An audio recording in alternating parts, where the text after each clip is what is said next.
Hello, everyone. Welcome back. Tonight, I figured we'd dive right back into the material design and XAML stuff, maybe do a little XAML test work, maybe a little more MCP. I also realized I've got some T unit stuff that's going on. But I did want to I meant to do it last week and I completely spaced it when I got going. For anybody who has been using VeloPack, and actually, okay, sorry, shameless self plug real quick. We're going to do this real quick. So, for anybody who doesn't know, I am one of the founders of, founders of VeloPack. And a couple cool announcements happened this month.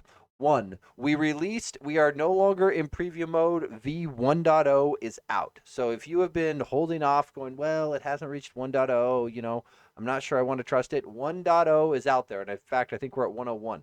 So it is there, it is out there. We are full release, good to go. Big change in here is we got in all of the MSI stuff and the localization for dialogues as well. So now those all work. So all of that is out there. That is great. The other cool thing that we are doing is we are launching something that we call VeloPack Flow. So VeloPack, for people who are unaware, is a actually, let me go to I think my docs page is better. Um, so VeloPack, and let's do getting started in C#. Yeah. So it is designed to be a library and a toolkit that will do your updates, installs, that kind of thing. Because most of the time people build a great app, you want to get it out onto your user's machine. That shouldn't be that hard, right? So the key thing that you need to do inside of a C# application is one, reference the NuGet package. So that's important. But then you add one line into your application. That's it. One, and you're done, right? This is, and I shouldn't say completely done. This is enough to do all of the bootstrapping necessary. Now, you probably want to add checking for updates to your app. Well, we provide the APIs for this. So this is a very simplistic, what you might put maybe behind a button click or maybe on your startup or otherwise, right? But this is all it takes to do an update to your application. So the key things here, you do update manager, great.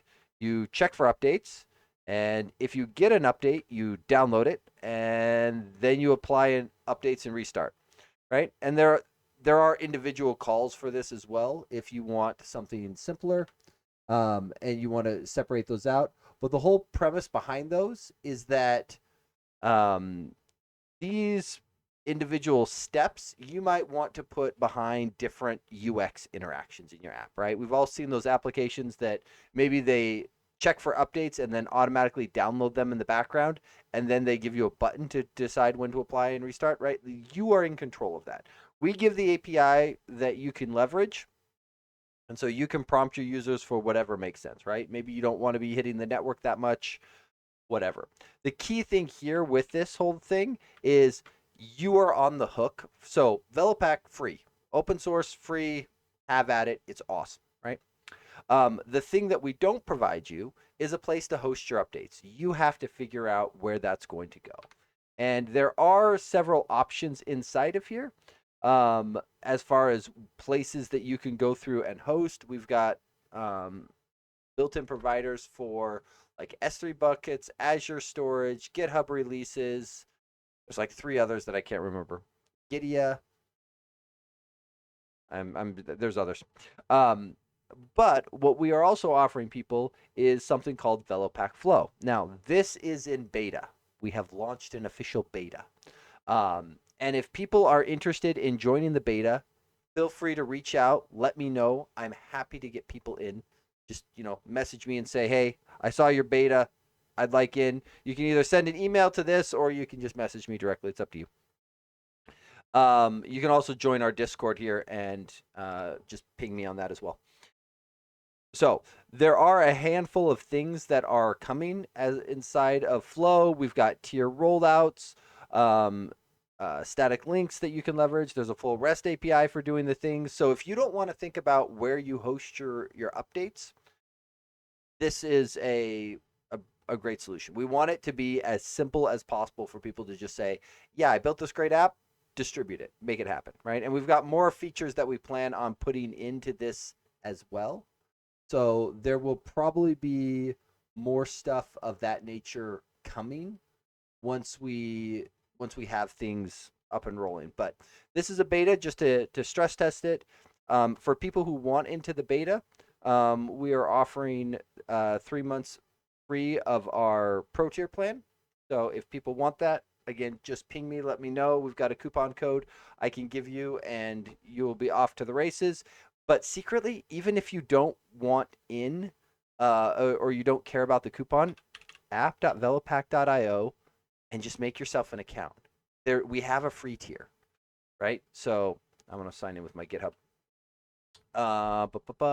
Do the needful. Wakey wakey. So you can see I've got a bunch of stuff in here, and if I go into, let's see, my teams, and I look at this one, and I look at billing, oh, it probably won't show it to me here because I've set myself to a custom plan.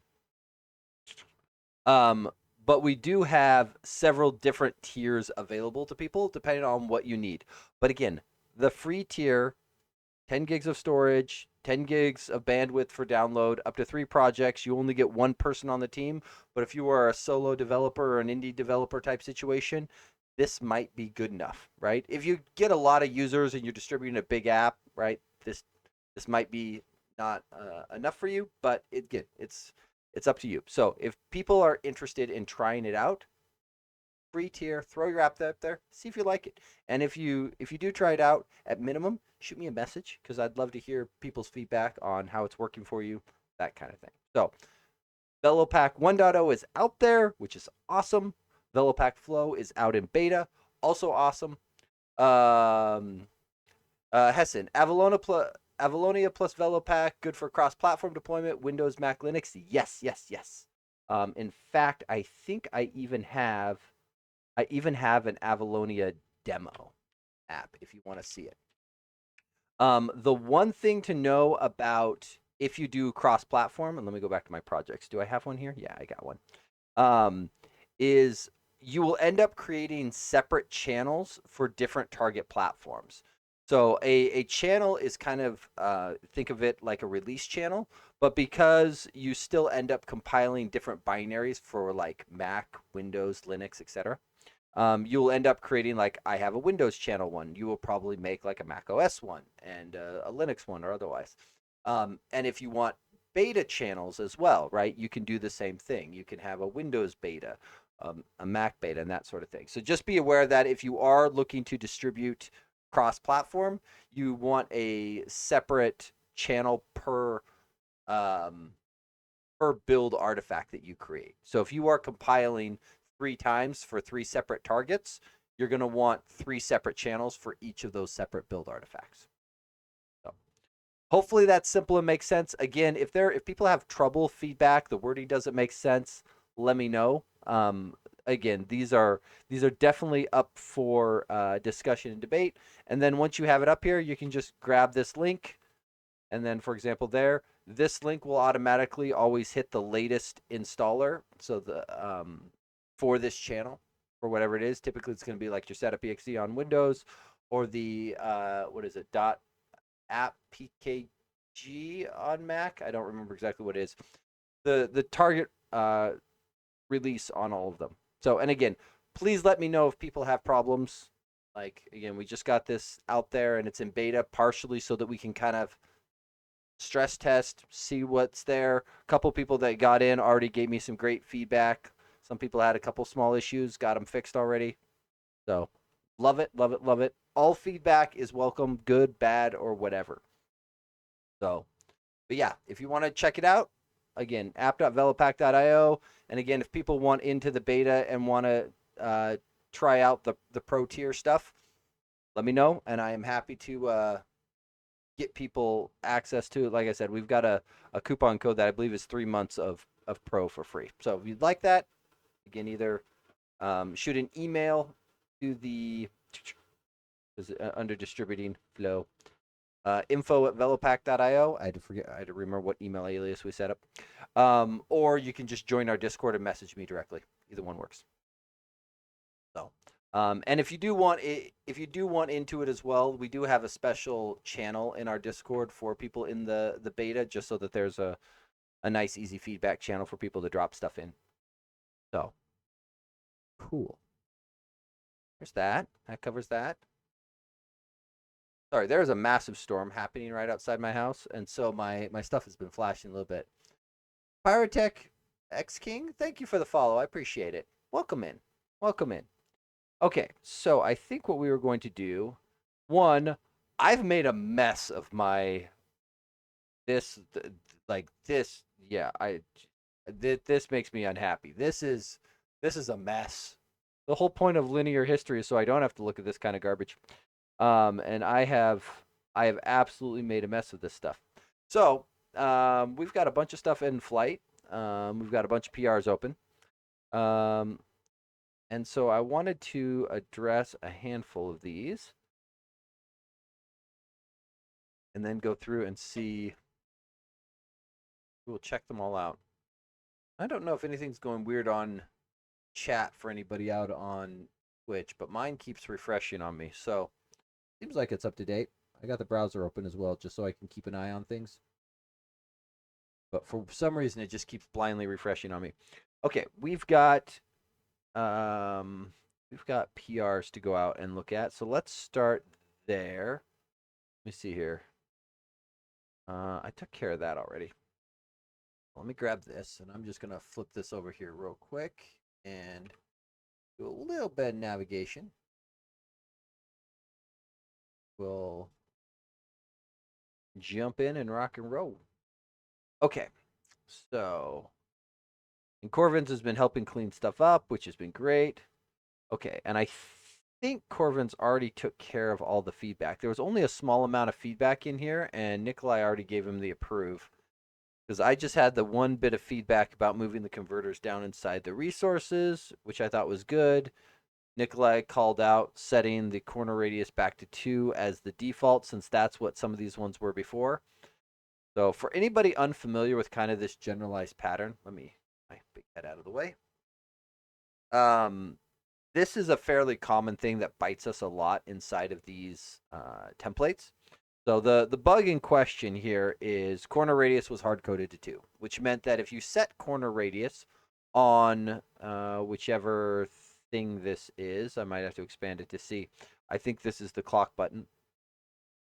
Nope, this is the clock itself. If you were to set corner radius on the clock control itself, it didn't matter. It ignored it because it always was just hard coded to 2. So the solution there is to set corner radius and use a template binding so that whatever is set on the target element, so in this case clock, so clock's corner radius then gets bound into this border's corner radius. So the thing inside the template gets bound to the property of the thing that it's templating. The the problem with this is as soon as you make this change, you've now lost this 2, and we kind of want to keep the look and feel the same. And so that's what this setter does here, is it applies our default of 2 back on there, but then people can either apply their own style setters, triggers, or direct property assignments, and all of those will override this setters 2 into whatever gets set there. So great, that looks fine. I kind of glanced at this PR before. The rest of it looked good to me. We are going to submit review, approve that sucker. Let's see. Is the template binding a class, property, or interpolation? Oh, good question. Great question. Let me go back into that real quick. Expand. So this here, template binding is actually a class inside of the WPF libraries. I think it's inside of Presentation Core. Don't quote me on that. So inside of XAML, this sort of curly brace syntax is effectively instantiating a new template binding and passing the property corner radius in as its default content property. In this case, template binding has its path as its default content. So doing path equals corner radius would be the exact same thing, but this is just the shorthand syntax for it. But it is a class, but it is uh, leveraging a bit of compile time checks on this. So if you were to typo corner radius here, the template binding would fail the compile. So inside of WPF, your XAML, the XML based stuff, gets compiled down into something called BAML, BAML. And so if you decompile a WPF library, you will find all of these BAML files in there. And you can kind of reverse them back out and get something that looks kind of like this XAML. Some stuff is lost because compilation is kind of a one-way street. Because multiple things can compile down to the same thing, it has to kind of, the decompilers have to kind of guess on the reverse of what might have done it. But yeah, so it is a class that is then used to provide a value to the corner radius property on border. Okay, so there's that guy there. We will take this. Looks good. I just want to check and make sure it's in the milestone. It is not. We will pop it in there. Great. It is approved. Squash merge, send it. Look at that. Okay. Let's see. Scroll viewer, bubble vertical scroll. So I saw Corvin's log this issue here. And I'm guessing he ran into this in one of these controls.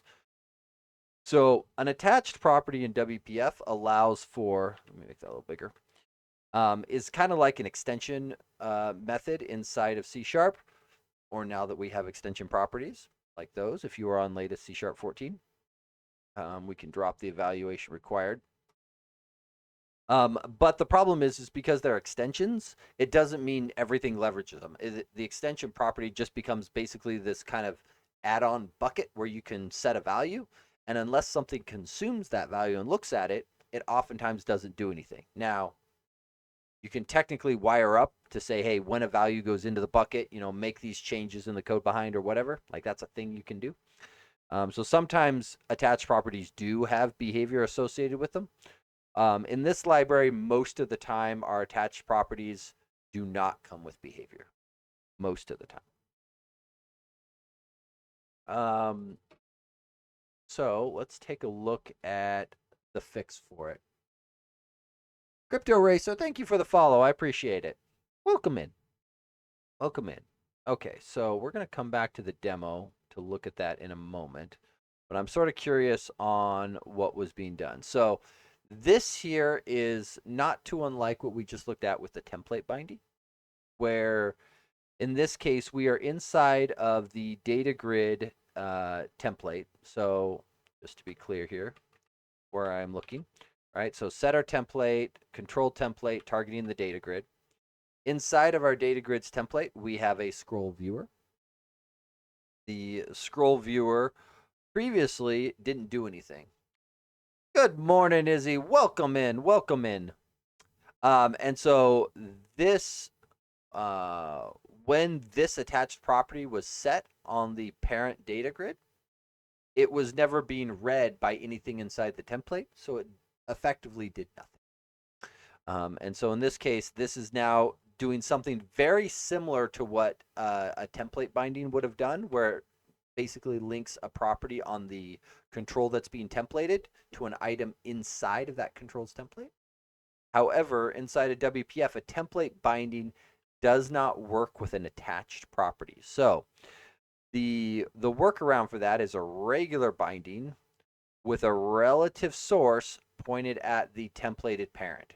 So template binding is not quite identical to this because template binding evaluates when it's being built to make sure things are valid, whereas this can be more dynamic. But functionally, they work effectively the same. So this is just saying, okay, for data grid, let's go ahead and bring this property all the way down. Now, the fact that this thing is just doing this here makes me suspect that this is actually one of our attached properties that does work inside of its setter. So we're going to go look at that in a minute. Yeah, it feels hacky, but it makes sense. Yeah, this is one of those areas where some of the newer XAML frameworks, Avalonia, Uno, a lot of the WinUI 2 and 3, or WinUI 2, WinUI 3, WinUI, because they are using a newer XAML spec, they have slightly cleaner syntax, or in some cases they break from the the built-in stuff to add in features to make this not feel kind of as clunky. WPF's 2 decades old. So there are times where you look at stuff like this and it reminds you that it's 2 decades old, but it's also really solid. So there's that. Okay. Effectively the same thing down on side the list box where the scroll viewer was already bringing in some of these. I do wonder if some of these other ones should also populate in, but maybe not for the data grid. It doesn't quite make sense. List view is doing the same thing. Tree list view. Tree list view, for people unaware, this is my own control that we've added to this library. It is heavily based inside of Visual Studio. If you've ever looked at, come on, Test Explorer, load. Come on, go find the tests. I believe in you. If you've ever used this control here to expand out your test, this is actually not a tree view control. It's a list view that behaves like a tree view control. So if you, I think my tree list view is the only open source version of it that I'm aware that exists. There are a couple of the paid WPF theming libraries that have similar built in, but I don't know how many. I think mine is the only open source one out there. Somebody finds another one, let me know. But it was an absolute bear to build. And so if anybody's interested, YouTube channel, search tree list view, you'll find 5 or 6 videos where we go through and build it. And so that accounts for, I think, like 12 to 13 hours. And there was probably at least that much, if not a little bit more, off stream, just working through bugs and chasing it. So when people ask for custom controls, sometimes they don't always realize the pain that goes into them. Okay, so let's see. This is here. So this guy is setting up a collection of numbers. Great. Numbers 1 to 100. Fine. And then setting the data context to itself. I'm hesitant to like this because the binding has a built-in functionality for this. Something tells me I'm going to want to change the binding up here to account for that. Let's see here. So this, hang on, was there a description on this? Why are we adding this to the home screen? Warning, please revert the following commit before merging. That's why. Add reproduction to demo app. Got it. Okay, so I should read the full description. Pro tip, reading OP. Let's see. One additional issue I noticed: if the checkbox is enabled and then disabled again, scrolling still appears to be forwarded, even though it should no longer be. Unregistering the on. This only affects consumers that change the property at runtime, which is likely uncommon. I do not consider it a blocker, but maybe worth addressing in a follow-up PR. So we will. I'll look at this. I even put a video and everything on here.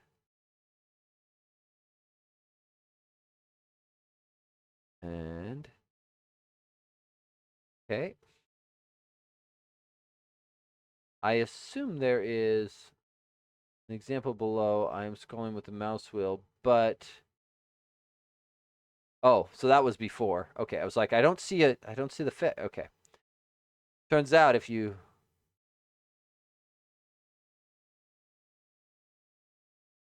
there, now it bubbles. So the idea here is when you are hovering your cursor over one of these controls that has a built-in scrollability, right? Data grid, list box, tree view, tree list view, all of those have built-in scroll viewers. Sometimes you don't want to leverage that scroll viewer, and instead you want to put them inside of a parent scroll viewer, which is what this guy here is. And if you don't bubble the event up, what ends up happening is these controls natively, that scroll viewer gets the mouse wheel event and goes, yep, I handled it, which is fine, except for it never then bubbles up to the parent scroll viewer. And so it's kind of that behavior that you see in a lot of apps where you're scrolling down with your mouse wheel and your cursor goes over one of these controls, and then all of a sudden you're scrolling down the page, stops, and it's really annoying. So sometimes it's fine, and that's the behavior you want. Other times it's like, nah. Like in this case, these controls are clearly expanded all the way out. Okay, so Corvin's left us a, so he did a reproduction inside of here, and this is the, okay, got it. That's why. Okay, that makes sense. That makes sense. Okay, so I want to play with this. So let me have that. Let me open my Visual Studio. For people who haven't seen that before, the fancy trick here is inside of my external tools. I've wired up Visual Studio to be my external editor. So cheap tricks. Then I can just go Control Shift E inside of my beloved Git Kraken to launch. And then we're gonna go take a look at this guy. Okay. So I want to go here, but I also want to go look at this scroll view assist class. LMNO, because I do wonder if uh do I do it? It bothers me. My OCD is bothered by the fact this isn't indented. I'm doing it. Okay. Let's see. Yep, thank you. The bubble scroll viewer hook property. And then there should be, yeah.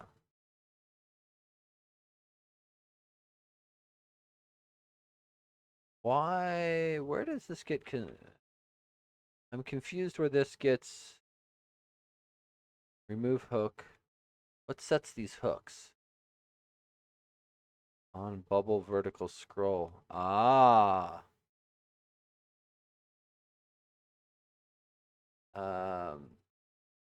Let's see. Have my team got Copilot working yet? I'm having to go through and fix the files. So yeah, Izzy, the issue that I mentioned to you earlier this week, by the end of the day, it had resolved itself. So there was once again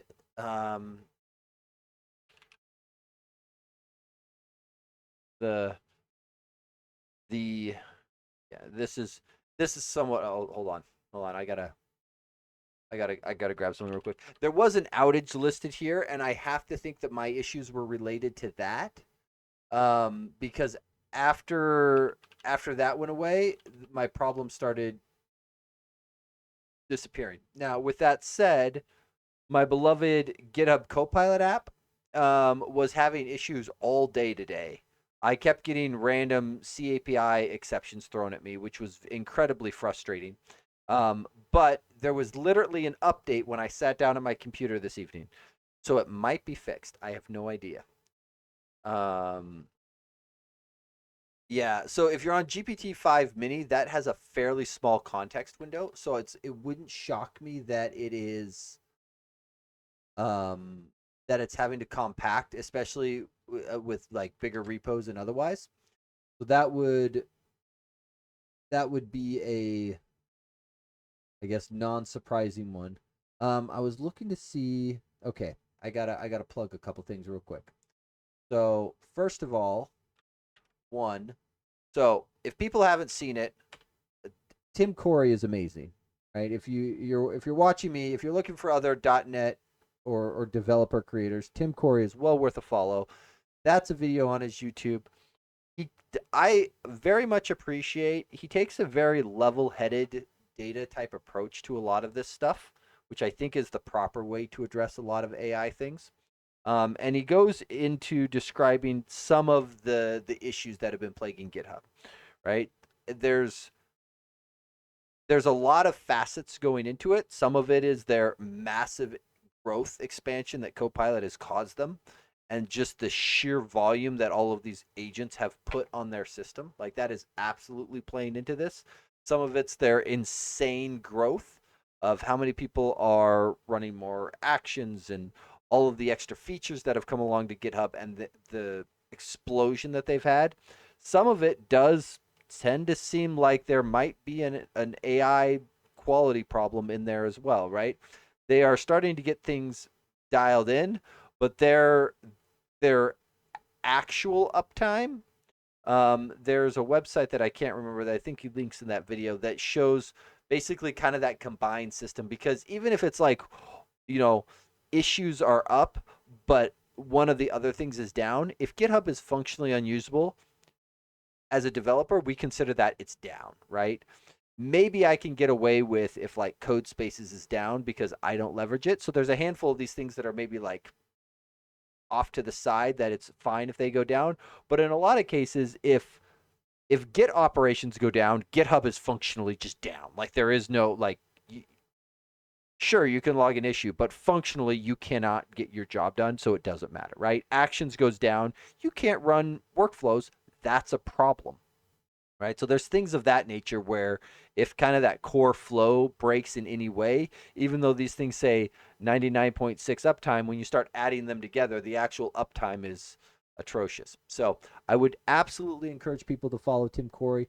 The other thing that I will highlight is he has started down a, let me see, does he have this in a, I think, yes, he put it into a playlist. I'm hoping he's made a playlist out of this one.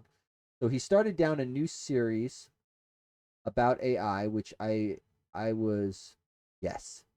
Here's the full playlist. Here's the playlist link. He's only got the first one up so far, and just to emphasize, despite the title that's AI hurts everything, it is not an anti-AI rant. So just gonna throw that one out there. It is somewhat a title to get attention, um, but it is very much a looking at AI and making sure that we're evaluating both the benefits and the costs and making an informed decision. Again, I really appreciate his data driven type approach of trying to be a little more level headed about, you know what, it's not there's plenty of people hyping it. And I think a more pragmatic approach is a much better one to take. Because is it an awesome tool? Yes. Is it the best thing since sliced bread? I don't know. I mean, I think for me, I see like a 30 to 40% increase in my productivity. That's pretty good. And if you told me I could have a tool that would do that, I'd go, that's amazing. But it's not the 10x or 5x that everybody's hyping. So it's like, is it awesome? Yes, but let's be realistic about how awesome. JC, good morning. Welcome in. Welcome in. Okay. Okay, we're going through here. Okay, so the bubble vertical scroll, because I kind of want to take a look at his comment.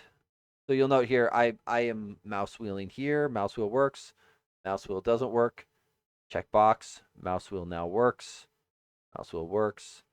I wanted to look at his comment on the thing that didn't work. If the checkbox is enabled and then disabled again, scrolling still appears to be forwarded. So if I disable it, let's take a look at that. I'm surprised. Orvin's a smart cookie, so I'm just gonna immediately assume that it is not something simple. I kind of assume that it's gonna be here. Relaunch, because apparently I've made edits. I think that tab messed up. I probably could have hot reloaded that beast. Probably could have hot reloaded that beast. That would have been smarter. Um, and you opened on the wrong screen. Great. I was hoping you would do that. That's what we were going for. Okay, so if we enable, disable, the remove hook never got called. So that means this guy here is still coming in. If I do this, no, that's not being picked up. That's not, okay, where is this? Where is, I must be looking at the wrong spot. So where is the,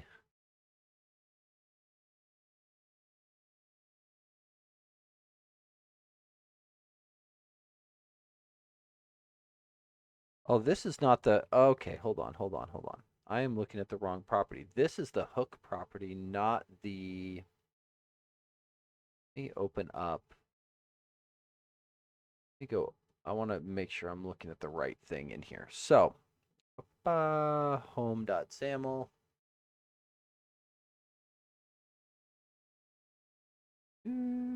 There we go. And one, I will say this. I appreciate that Corvins knows that I view Fuchsia as a visual to do. And so, in an effort to make sure that I don't accidentally merge anything bad, intentionally makes things as ugly as possible. So, I appreciate that.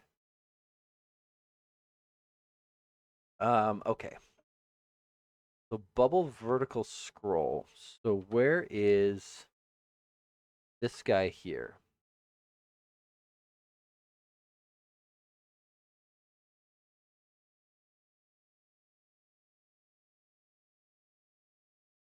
Oh. So, wow. Okay. That is. So, here's what's one. This may shock. So, for people who haven't seen this before, C sharp has nested functions. So, you'll note that inside of this one function, we have nested just a couple other functions, just a handful of these. And there's no, so we've only nested, another 1, 2, 3, 4, 5, 6, 7, 8, 9, 10, 11, 12, 13, 14 functions. That's fine. That's fine. But this change fires regardless of whether this value is set to true or false. Which is why this is breaking. Register, so do onloaded.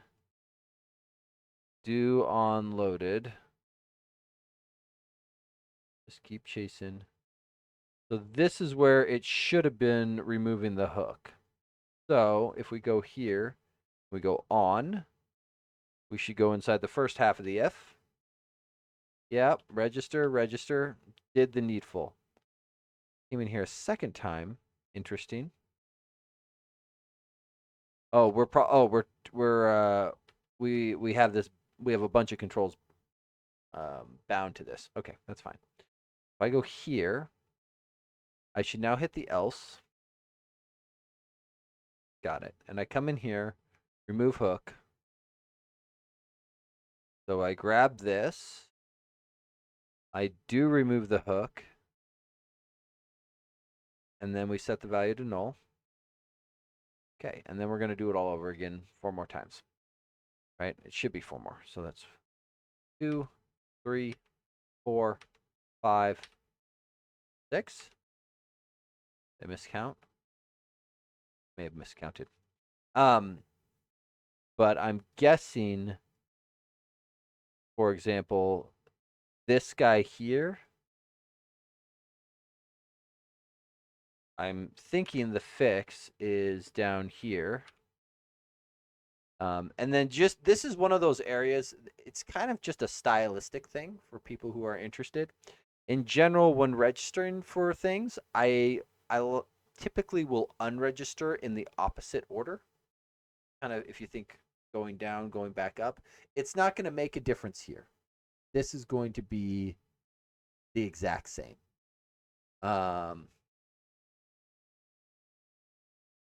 Joaquin Net, welcome in. Great to have you here. We are playing around in the material design and XAML project for a little bit and having a great time. Register for unloaded event. I think I want to do this here. And I think this will solve the problem. So I think. Because I think we just weren't properly unloading. So I'm going to just disable that breakpoint. So no working unless I'm outside the controls. On the control, it doesn't work. Turn on bubble. Now I can scroll up and down. That's cool. Turn it off. Now it doesn't work anymore until I get off of one of the controls. So yeah, it's just a matter of fixing that unregister. Okay. Cool. I'll take it. Let's go through then Let's see. Auto code for me. Go, Kraken. Generate me a commit message so I don't have to think real hard. Just look and make sure I didn't miss anything. So we have this. Show me the white space because we did make the indentation change. Yeah, good. Okay. The 4 space is there to just indent that like the rest of them and then properly unregister on the do on load. Just kind of a weird, like I get why it's named that because, and I apologize, this thing is way too far zoomed out. I kind of get why it's named do on loaded. Um, let's rename it while I'm in here. It's just it's weird because it's done on the loaded event. Um, let's do something like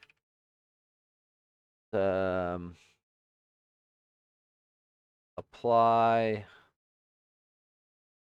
vertical scroll hooks.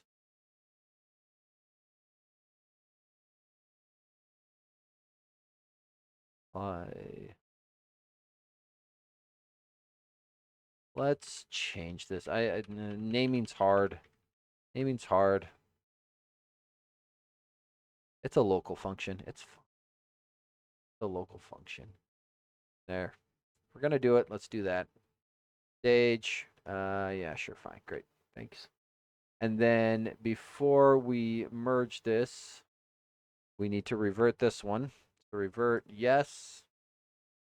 And then heck, while we're here, let's just rebase it. If I'm gonna go big, let's do all the things. Okay, push. And I know Corvin's. Yeah.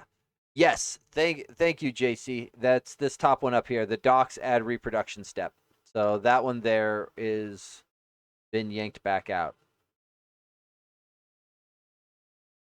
Oh, interesting. If you have this open, it doesn't load the diff. Interesting. Force push. Okay. But yes, the demo app change has been reverted back out. And then I want to come up here and make sure I put things in the milestone properly. And let's see, we drop that out of there. We'll put this in the milestone as well. Great, great, great. We're going to set auto merge on this guy. Bring, bring, ding, ding, ding, ding. There we go. And we'll let that thing think about its life and what it's done and if there's anything that needs to go in there. At some point we need to come back to those and take a look. Okay. I got a mess of stuff I need to clean up. Okay, so first of all, I'm going to drop. I'm going to start. Let's see. Corvin's. We'll keep. Okay. I'm going to hide Corvin's remote and then just focus on my remotes down here. So this guy here. This. So I made a boo-boo. My merge commits are apparently enabled or were enabled. I can't remember. Did I turn those off? So let's turn off rebase merging. I don't think we want it. So this is one of the joys of using AI agents is you really, really, really want to make sure that you get your settings correct. Because if the agent is allowed to do it, it will do it. It will absolutely do it. So I'm annoyed that I did this. I don't really want to rewrite my master history and pull it back and change out all that stuff. That seems aggressive. Let's see here. Did we? Okay, so these are all of the ones that it started. So we should go through and check some of these ones out. What is this one here? Pipeline nullability checks. That has merged. So we're gonna get rid of that one. I need to be able to look at what I'm doing. See what is. Hey, delete the branch. Delete. Yes. Why are you Kraken? What are you doing? Lost your mind. We're gonna close some of the stuff down. I think it's hung. That's weird. I think it hung on me. Okay. Well, when in doubt, relaunch the right app. Not this one. Oh, the GitHub Copilot app is multi-instance. Did not know that. I did not know that. That will make one of my colleagues very happy. I thought it was not. Okay, so this guy here, I would like to delete you. Yes, delete. Thank you. What is this thing here? This is the split button thing that we had started on. I was tempted to take a run at it and just do the aggressive reflection approach. I'm seriously tempted to do this. I don't know if I should, but it's an interesting idea. I'm gonna leave it there for a minute. Let's see here. This was me checking out one of Corvin's branches. I do not need that anymore. Let's see here. I don't need a lot of these because I check out a lot of branches just to review.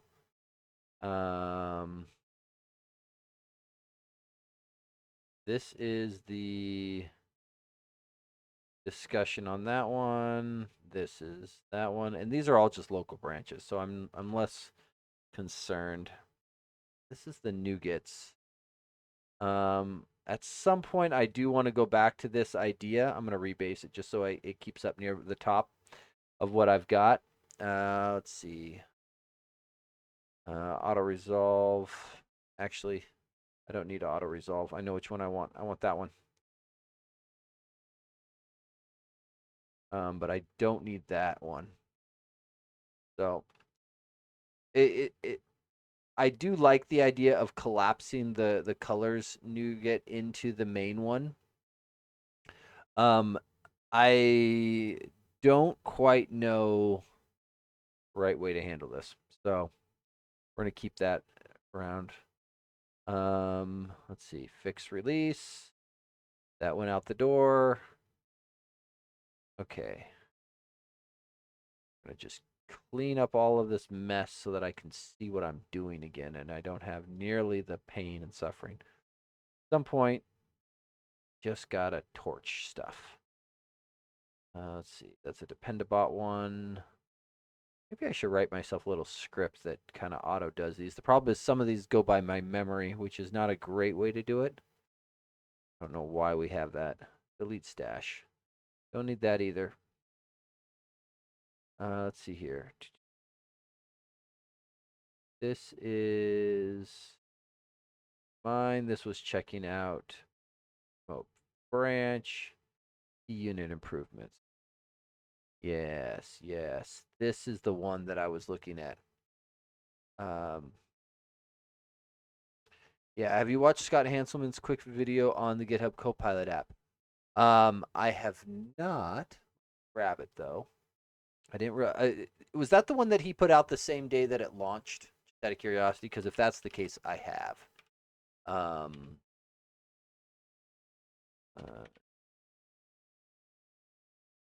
there is a thank you. That I saw. Yeah, I believe this is the one that I did see, and I can kind of guess the age of it just from some of the UX in this guy. For people who are interested, while we're plugging that one, there was mine's up.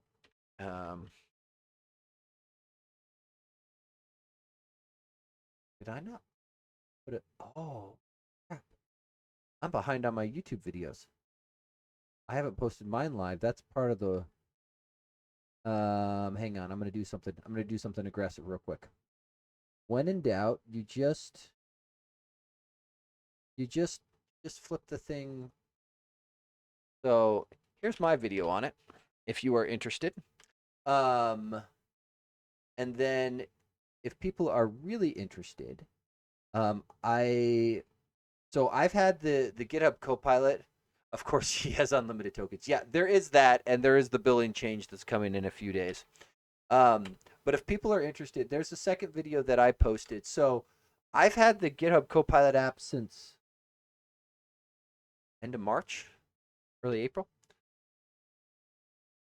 They gave the MVPs early access to gather feedback, fix bugs, and I will say that team releases very, very quickly. Like there was days where I would report bugs, and a few hours later they'd have a release out with my bugs fixed. Like that team cooks, which is shocking that they can be releasing as fast as they are.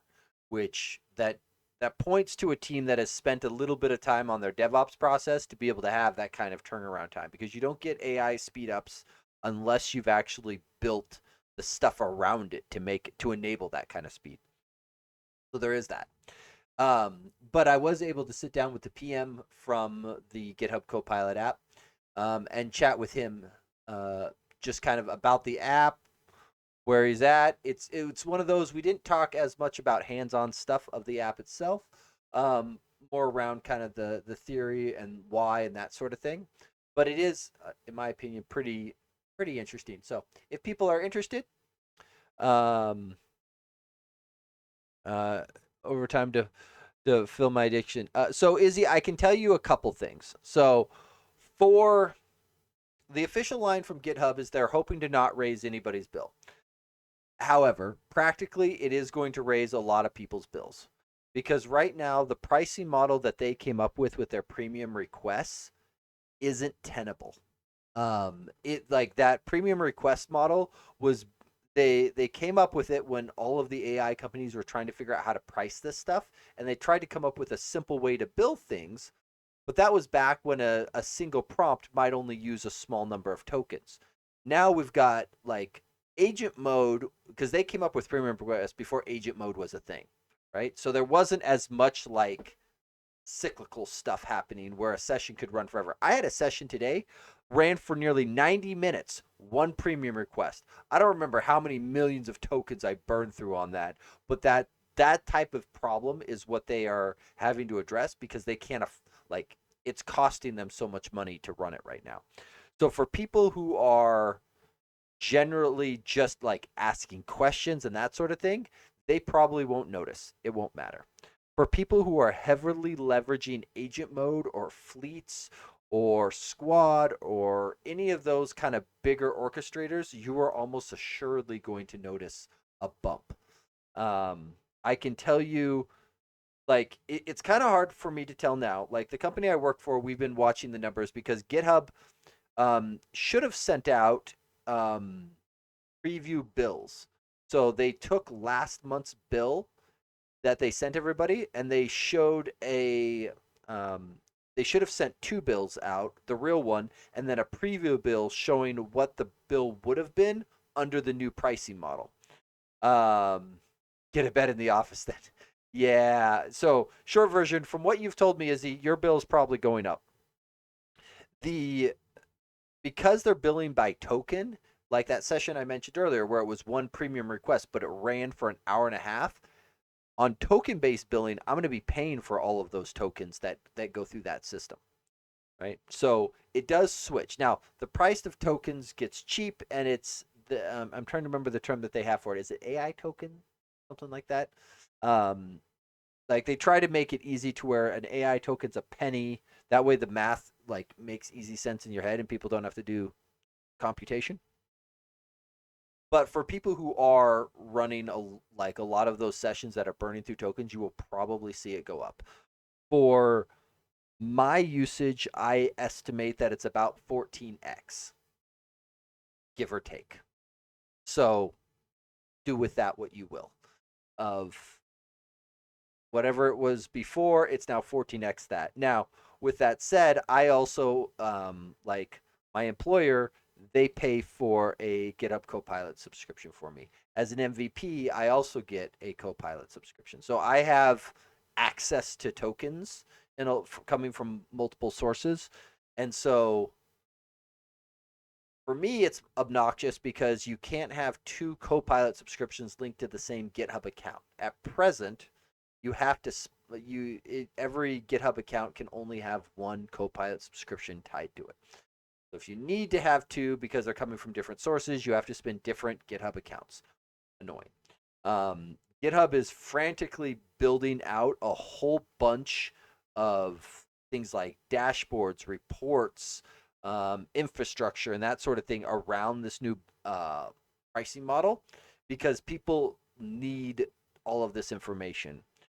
Because right now it's like they've switched to token based billing, um, but at least at the point they announced it, the dashboards for viewing how many tokens you had used were very difficult and incomplete, right? And so they're trying to get all of that in place and ready so that people can actually see and hopefully people aren't surprised. So for people running longer sessions, your bill is probably going up. That is the short version with Copilot. With that said, there is still a value proposition question I think to be had. Like my opinion is I don't care as much about the bill going up if it's saving me money. Because if it's going to cost me more to do it without it, I'm not likely to just get rid of the tool. But yeah, but it does kind of make me go, well, maybe maybe I price some other things or this and that. But because I have so much Copilot given to me, it's like, well, I'm kind of inclined to stay there because that's what I'm being given. So it's like, yeah, I can go somewhere else or I can stick with what's being handed to me. So my situation's different than a lot of people. So take that with a grain of salt. Let's see. I think I burnt most of mine on doing the UI wireframes and a single review cycle. Apparently, I have to wait for Monday for it to reset. Yeah, and so the other thing that is changing as well is right now when you burn through all of your stuff, you're forced down into the 0x pricing models. So, like I think it's easiest to see it in code. Um, the the models down here, like this whole concept of the multiplier of your premium requests, right? So like Claude Sonnet 4.6 is a 1x multiplier. Every invocation is one premium request. Opus 4.7 is a 15x. Every invocation is 15 premium requests. That's no longer true. It's just token based. Now there's still multipliers on different models because different ones cost more to host and run and all of that jazz that goes along with it. I will say I have been having really good luck with auto in a lot of cases. Most of the time, auto for me ends up landing on Codex 5.3 or Sonnet 4.6, and occasionally it lands on Haiku, which usually is crap. The one thing to watch out for with auto is once it starts a session with, like, it doesn't do a bad job picking a model from your initial prompt.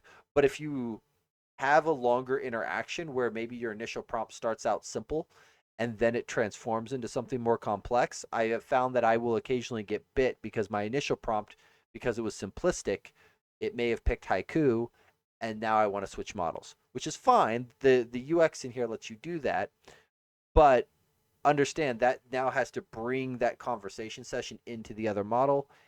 That's tokens, right? So there is some trade off there of which to do. Generally, if you want to do that kind of jump, having the first one kind of write out its plan and then feed that in as context into the other one is a generally a pretty good way of going around doing that.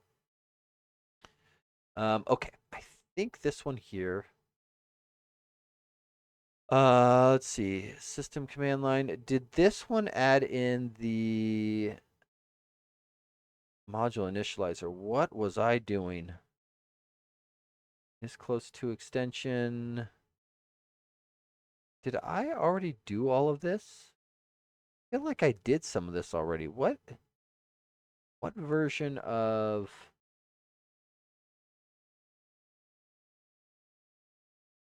what version of unit was this targeting? Unit.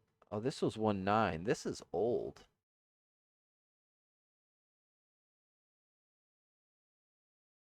Yeah, so not sure if that would bite you because your initial prompt is to load in a bunch of sessions start. It makes it read a lot of files into context. Yeah, and that's probably why like GPT Mini is just choking on you, is because if you are trying to load a bunch of context up front, that is probably fairly token heavy and is probably running straight through your session, or straight through your context window.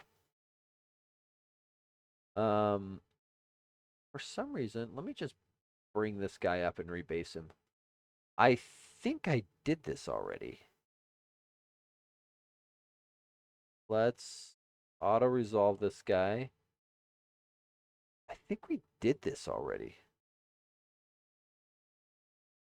Okay. Great. See, this is the one where I believe we put in our T-unit extension to automatically do the... 'cause I thought I had done this before. Yeah, sure, fine. Great, just rebase. Let's see, auto-resolve. Yeah, because T-unit should be... Well, maybe we...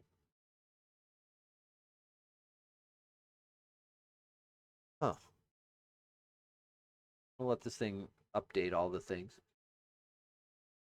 This might be the one that I want to attack next because I think that looks reasonable.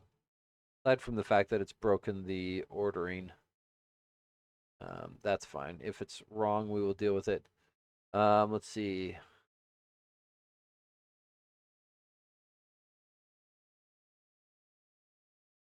SystemNet HTTP is already there. I am trying to remember. I think this was the one where we wanted to torch it. Yeah. Can you rebase? There we go. Oh, why did it? Oh, because I rebased on local master, not remote. Okay. Good, good, good, good, good. So this thing should have merged. Deleted. And I don't need this here, so we can get rid of you. I don't need you. Okay. We're going to keep that there. Okay, so we've got that. Force push this sucker, and then let's go take a gander at this because I think this is yeah, reload. Yeah. Yeah, reload all the things. I realize the rebasing usually confuses the living daylights out of Visual Studio. Sometimes I just reboot it because it is not worth trying to keep up. Reload. Oh, so I've foobarred this somewhere in here. So let's see. Item group, project.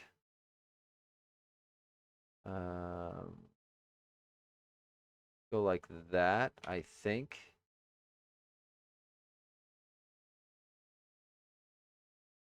And then, oh, I guess it's not really a rebuild that I need.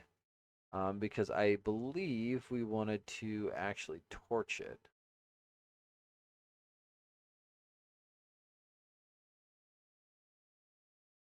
So yeah, because it was a deletion everywhere. Okay, okay, perfect, perfect, perfect, perfect. Yeah, I get it, I get it. Reload. Okay, what were those other errors? Ah, my error, let's go. Why are you docked at the top? Get on the bottom where you belong. Okay, recorder doesn't exist in context. That's because we removed it or removed the need for it, which is better. Okay, and then duplicate package version. Okay, so we have package version.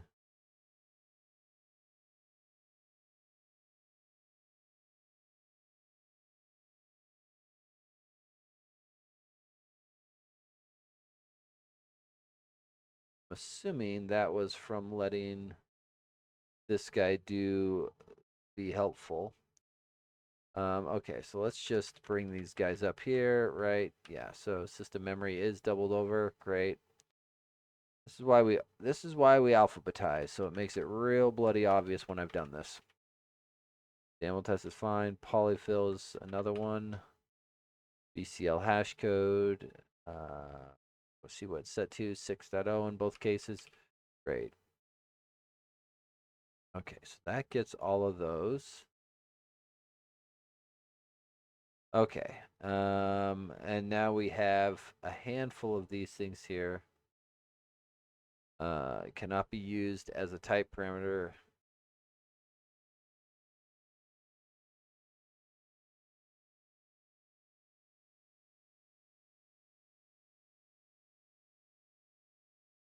So what am I missing here?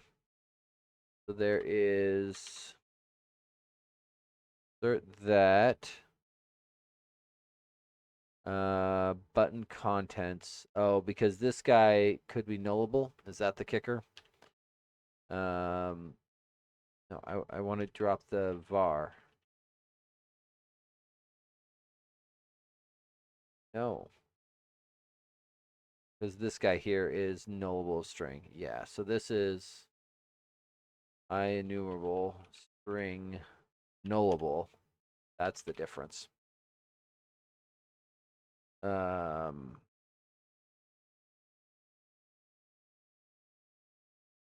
how do we want to address this, I guess, is the question. Kind of dumb. I'm tempted to do this because I own the control and just suppress it that way.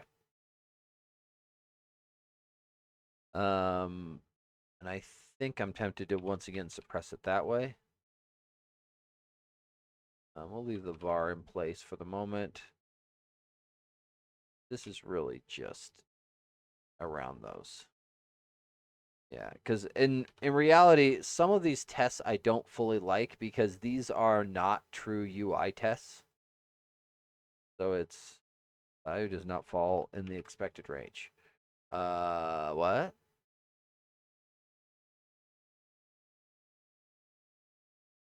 Okay, because I believe what we did on our UI tests is we added in some T-unit magic, or at least on our test base, where the recorder gets auto-populated. Find all references. Where do you get set? Yeah, so we have our own executor. It builds a test recorder, applies it in, does the action, does the recorder success if it doesn't throw. So that is the magic sauce there. Um,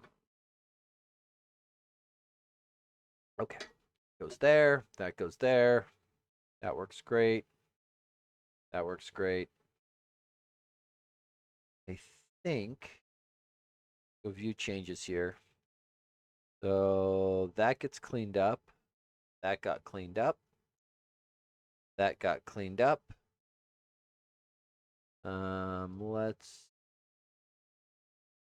discard this line, but I want to put the no, I want to edit that file. Let me edit the file. Thank you. I realized I wanted to delete half of the line, not the whole thing. And actually, let's go through and put back 15. Well, we left the other ones set to var. It doesn't seem appropriate that we change them. Okay, there's that. That looks fine. That looks fine. Okay, stage all. That will handle that. I thought I had done this on stream because we had gone down this path at one point.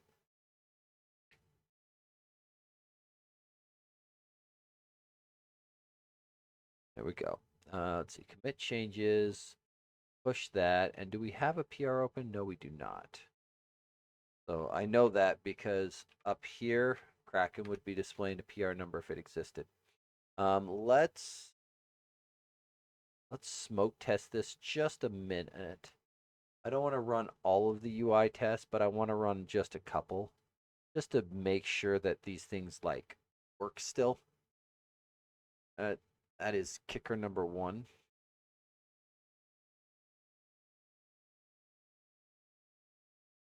It does bother me that these chevrons are no longer vertically aligned. That bothers me.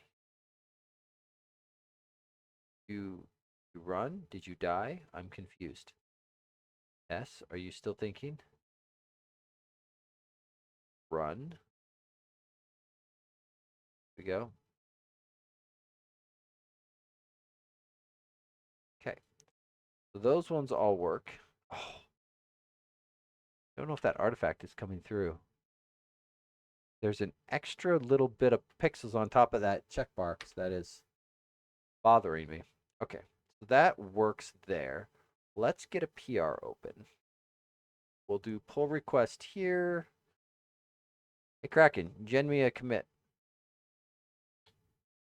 And then it would be nice if there was a way to set milestone inside of here.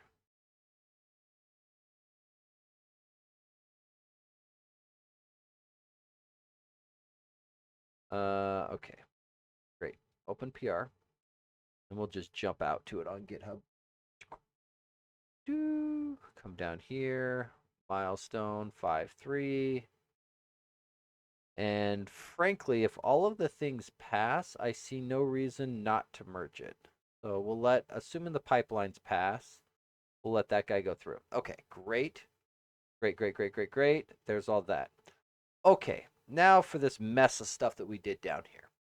Okay, now that we got that handled, close you down. Now we're going to bounce over to the GitHub app. So for people who haven't seen it, this is the GitHub app. And the cool part, see, it does, we can zoom, which is excellent.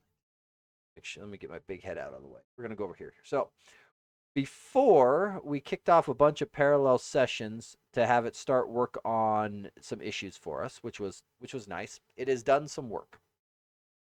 Now the hard part, we need to actually make sure the work is correct and fix it. What is this one here? What's the prompt?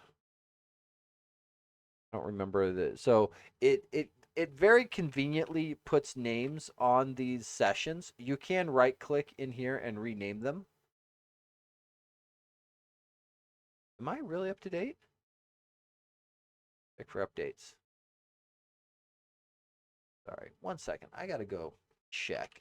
There was a version that came out last week or otherwise where the the auto updater broke and people had to manually, if they got onto the broken version, they had to manually go down the next one.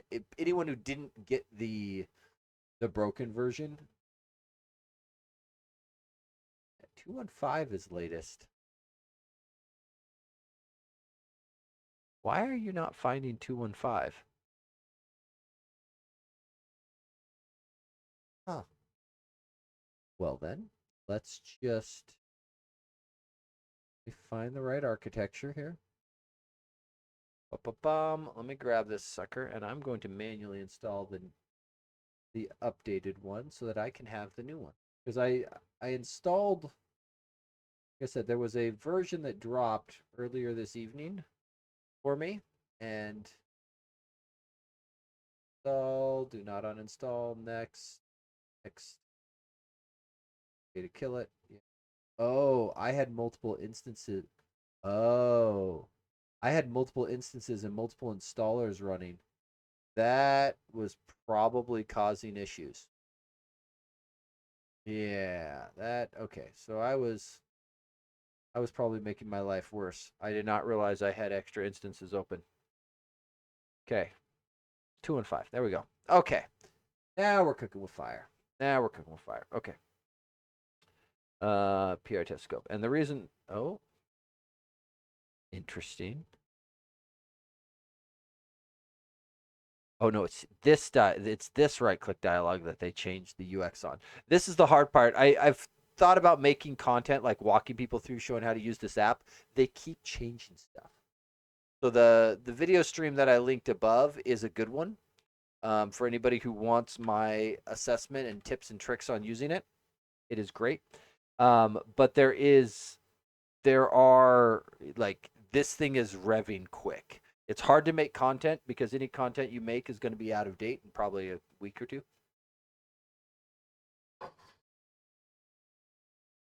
Not completely too. Like it's mostly around UI UX, but things like a lot of my gripes have been slowly just trickling off and dying as they fix them, which is great. Like I very much appreciate a team that goes through and does this. Okay, so what were we doing in here? File change without textual differences, so that's a white space only change. Okay, what was the prompt I gave this thing? Don't like pure UI test scope. Okay, I want my paper run. Oh, got it. I want to create a script that looks at the change files in the PR and determines which set of UI tests are affected and only run those on a PR. Got it. Got it. Got it. Got it. Okay. I do remember prompting this now. Okay. So UI test mode, full UI test changed files. So I'm curious as to how it thinks it's going to do this.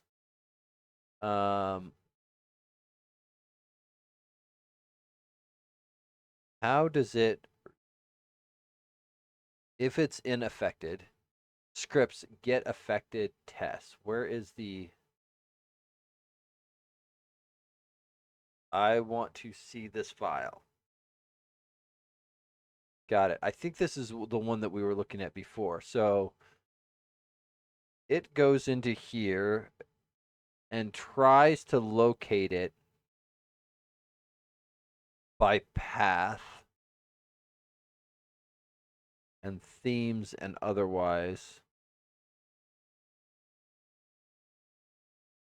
The only thing I don't like about this is I immediately, well, maybe I should look and see how this bool is being used. Because I like one of the things that I'm looking for is when ripple changes. How does it know that ripple is affected? Like I want something slightly smarter than this. I don't think this is what I want. Because ideally what I would like to say is I want it to start at the nested control template and kind of build a tree up. Like it needs to build a tree structure, and this is not doing this. This is just file name matching. And it's, yeah, and it's path keywords if matches this. Hmm. What's one WPF and C# question you could ask someone that immediately shows that they truly understand the language and framework enough that even if they don't know every detail, they could figure out the rest on their own? Ooh, that is a good question. The first part of that made me think that you were looking for a technical question, but the last part makes me think that it's less. So, when I interview people, I am often more concerned with trying to figure out how well they learn rather than how much they know. Because so the way my company has put together kind of the hiring rubric is there's three kind of main categories, and we picked A words so that we could say AAA, right? So there's ability, which is what you know, technical skills, things you're capable of, that kind of thing. That stuff falls into that bucket.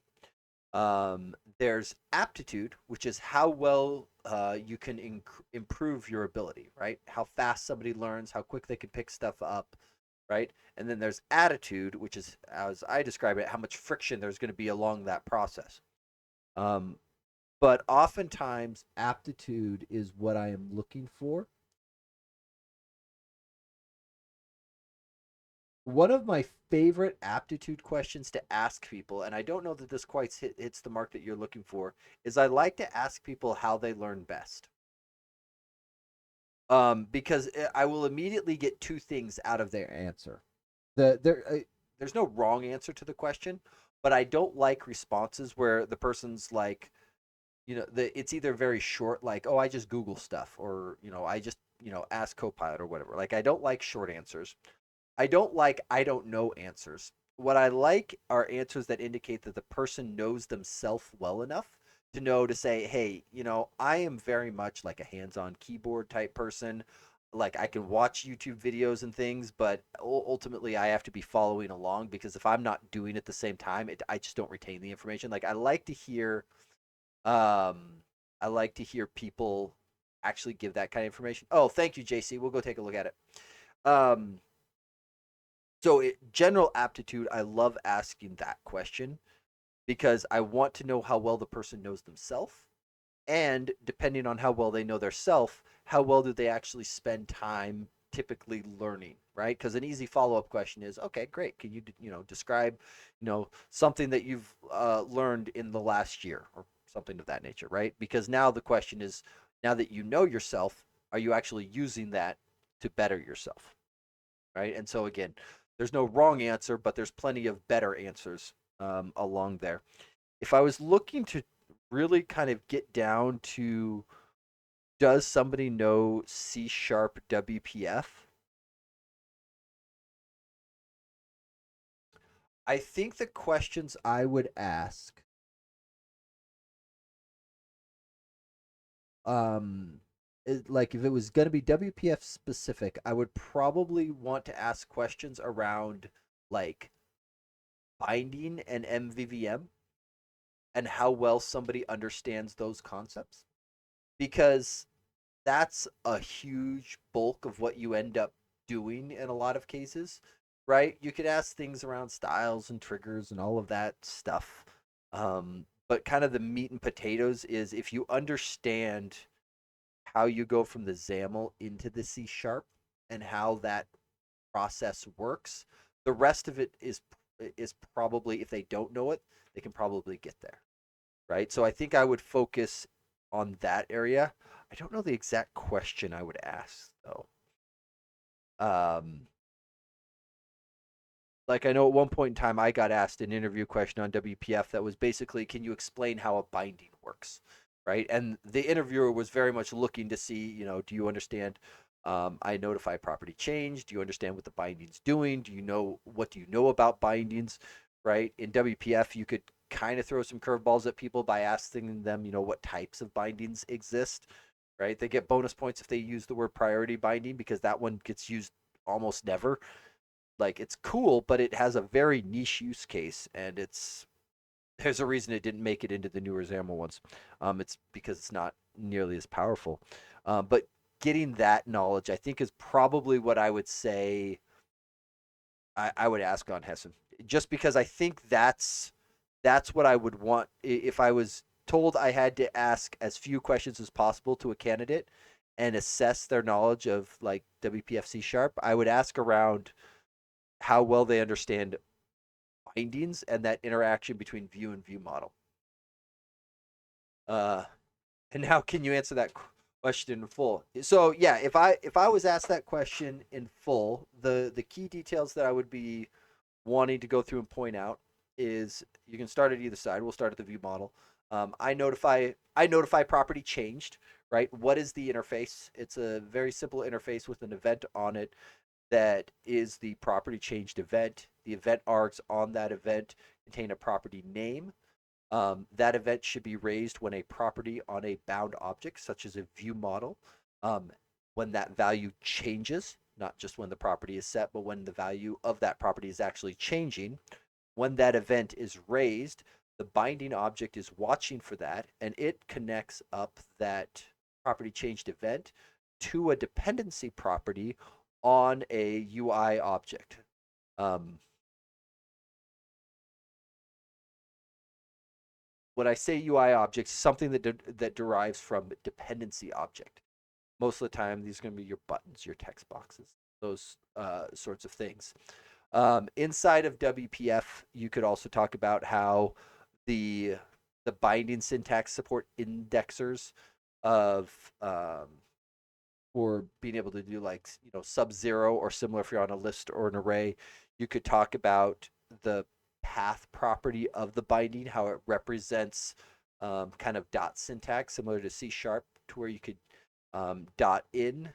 If you wanted to get really fancy, you could mention how the property name, if it's empty string, that's actually special in WPF, not true in other XAML frameworks, but in WPF it is. Or if you feed up an empty string, it actually triggers the property change on everything. It matches all, which rather than none. Rarely used because it's kind of it's like basically just smacking your whole app and saying, "Yeah, refresh all the things." Like that's rarely what you want. It's better to raise three individual property changes than just like smack all the things. And then if somebody wanted to go for extra points around that binding, maybe talk about binding sources. We looked earlier at the relative source for the templated parent and how that is similar to a template binding in that it can link a parent controls property to like a control template one and is needed in the case of things like attached properties or runtime evaluated things, whereas template binding only works with compile time known ones. They could talk about converters, I value converter. They could talk about multi-binding and how a multi-binding contains nested bindings with the inside of those. How a multi-binding requires either a string format or a value converter to be able to take those multiple things and get them down into something that will fit into a single property. And then the last area, if somebody really wanted to knock it out of the park, talking about binding modes, the difference between two-way, one-way to source, one time, those types of things, and how they affect how often when that property changed event is raised, what the binding is doing, and how that data flows either one direction or both directions, right? So um, I guess the other thing that could get thrown in there, dependency properties have default binding modes to determine whether they're two-way or one-way by default, um, and how those play out. There you go, Izzy. If I were to answer that question in an interview, I might say something like that. And I suspect most interviewers would probably cut me off before I got to the end of that, probably because they go, "Yeah, we don't have time to listen to all that. We got to get on to other questions." But um, never implemented myself. Yeah, and actually, Icarus, that's perfectly fine. I think for most people, if it's an interview question and the interviewer is looking to try to understand what you know, it's good to understand how things work. But in reality, if I was to start any new project, like I'm pulling the MVVM community toolkit in immediately and leveraging its source generators, like not even thinking. It is way too much work to implement it by hand. But I've also implemented it by hand 30, 40 times. And so understanding what those source generators are doing and why, I think can be quite helpful, especially if you end up debugging like performance problems or otherwise. That's why I like the community toolkit, because even though it's kind of magical and you don't have to look at the source is there if you want to go and look at it and kind of like step through and see what it's doing. So, and I think JC is shooting for gold star status, um, by not only pointing out, uh, used to be Prism before. Yeah, yeah. And I think because MVVM Lite was the spiritual successor to the community toolkit, the author of MVVM Lite actually went to work for Microsoft, and the Microsoft engineers that started the community toolkit actually consulted with him before bringing it in.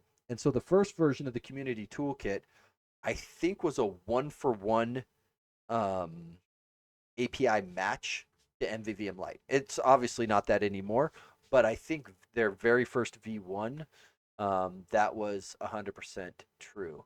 Let's see. You can remove the use Microsoft Testing Platform Runner and Testing Platform.NET support in the property group for each of the test CS projects. You get gold star status, I think is the short version of that one. JC, because I suspect you're right. I'm actually surprised I have it in all the CS projects and didn't pull it up into a props file. Oh, there's an update. I get a lot of crap from my coworkers because like during the day, if an update shows up, I have a hard time not just pausing whatever I'm doing and clicking this button. I'm going to be good. I'm not going to click the button immediately, but I really, really want to.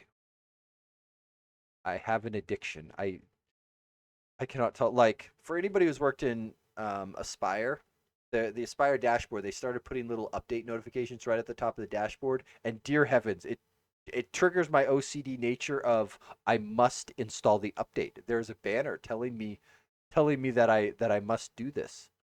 Let's see here. That I do wonder why I didn't. Oh, and these aren't even in the same order. Let's see. Why did I not pull this stuff into a props file? Feels like something that really should be a props file.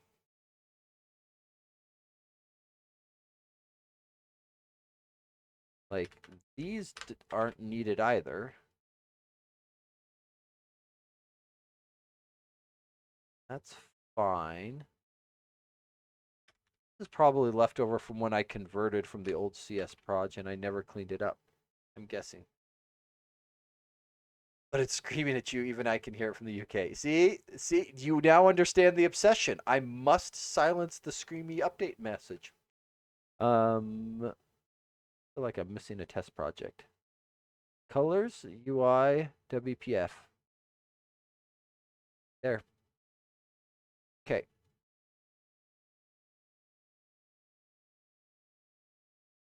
Thank you, JC. I appreciate it. Guess I should double check this really quick before I get too carried away. So clean up assembly title and product, which shouldn't be getting used anywhere. And then there's the use Microsoft testing platform, .NET support. Yes, because this one was updating all the things. There. Great. Unit, fancy framework. Yeah, so for anybody interested, like XUnit held the title of so when .NET Core released, I think XUnit actually, if I remember right, I'm going from memory here. I believe XUnit was actually the first .NET testing framework that got to .NET Core. So, they outran Microsoft's own framework, and so XUnit got incredibly popular around when .NET Core was coming out because they got there first, and they were the first of kind of the big testing framework players to reach that status, um, and leverage those things. Um, but it like TUnit, I think, is the new kid on the block. So with the Microsoft testing platform and all of the new fancy, hey, we want to run fast, AOT compatible, that kind of thing, I really like it. Let's see. Hey, new here.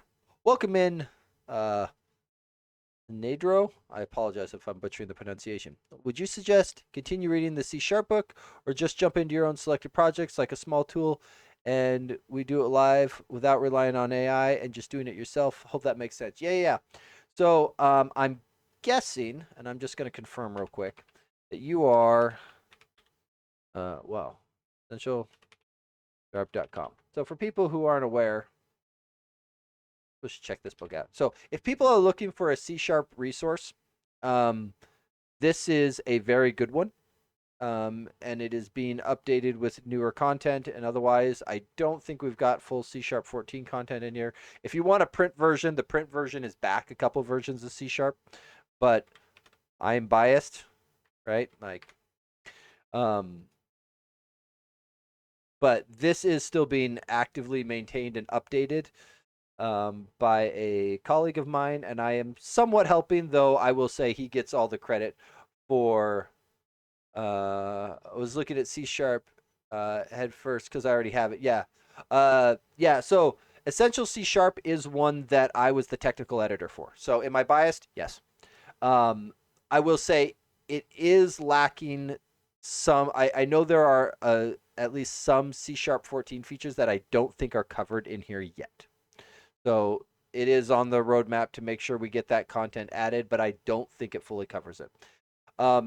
To answer your question, though, I might flip it a little bit.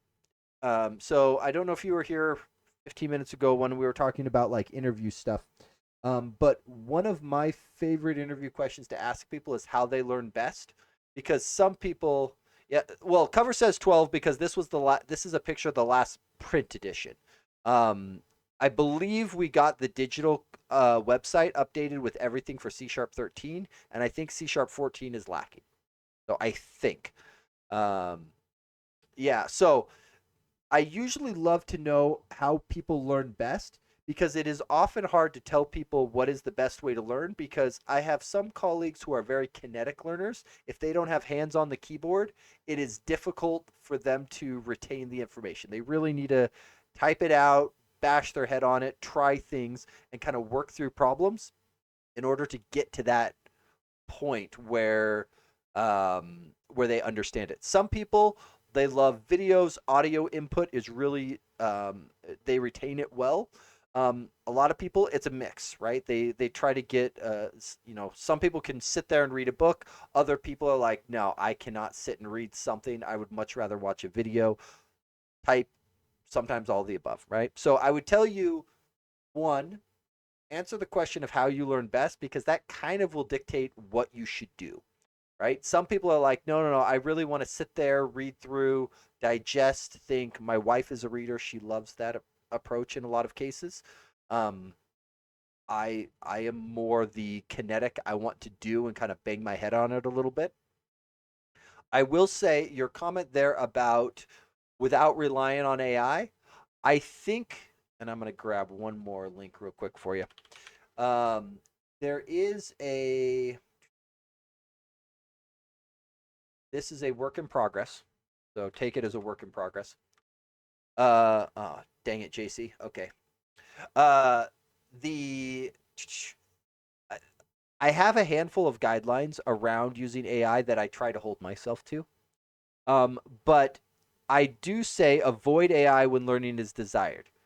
However, there's a small caveat here in that a lot of programming things are hard to Google for unless you know enough terms.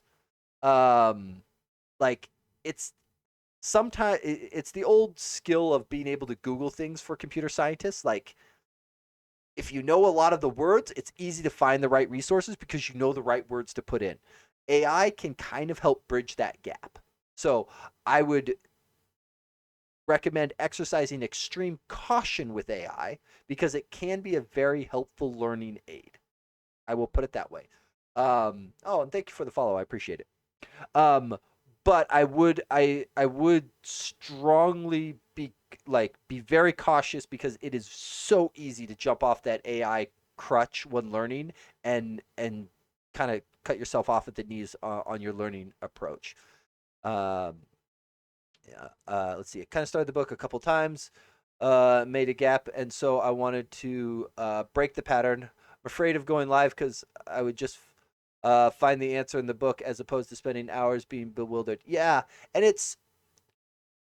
that's actually okay. Like if you aren't embarrassed by what you did a few months prior, it you might question how much you've learned, right? Like when I go and look at stuff that I built last year, I usually go, "Ugh, what moron did that?" Oh shoot, past Kevin.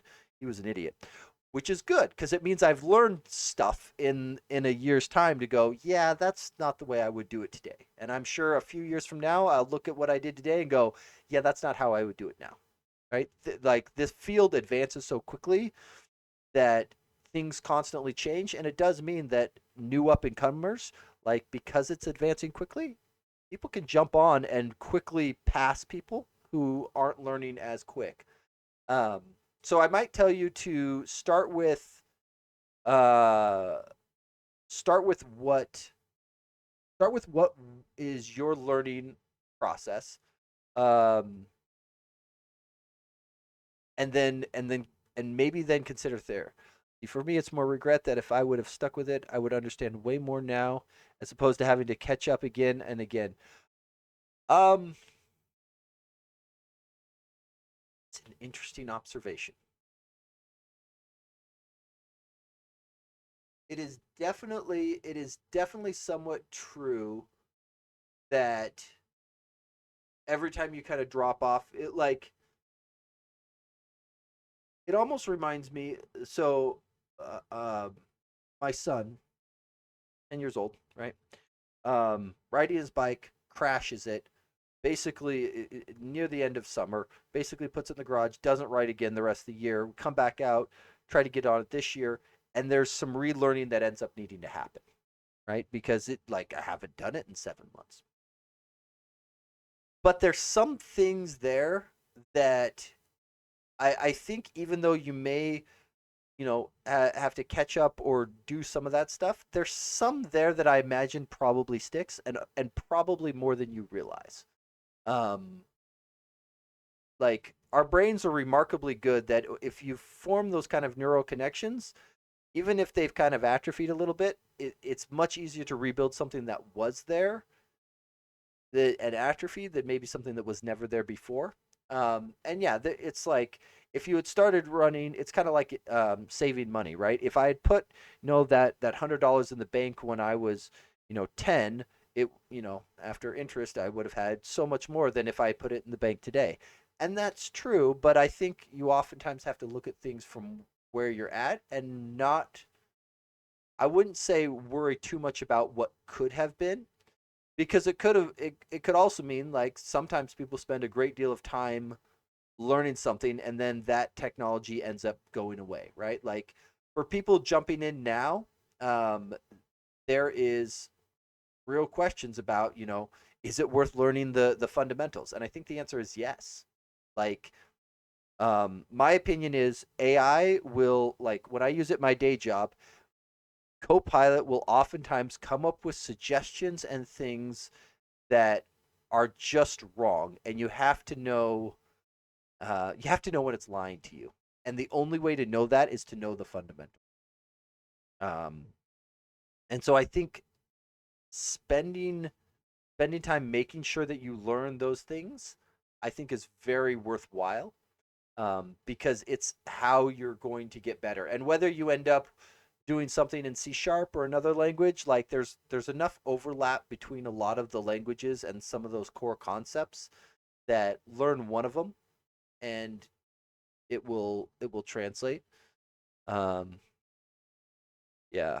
I do like Izzy's comment there. You don't want to get stuck with perpetual learning and never do, right? And I think that's why a lot of like university courses or boot camps or otherwise that you go through, they oftentimes try to end with people with some sort of like capstone project or otherwise, right? You can spend all day doing theory, and theory is fine, but the running joke that I've used before is telling people is shipping is the most important feature.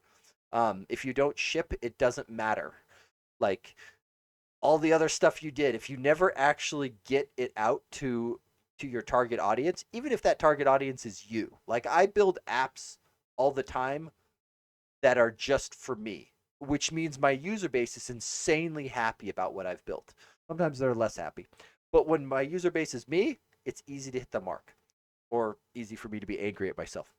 Um, so do make sure that there is something in there where you actually have something to do or show.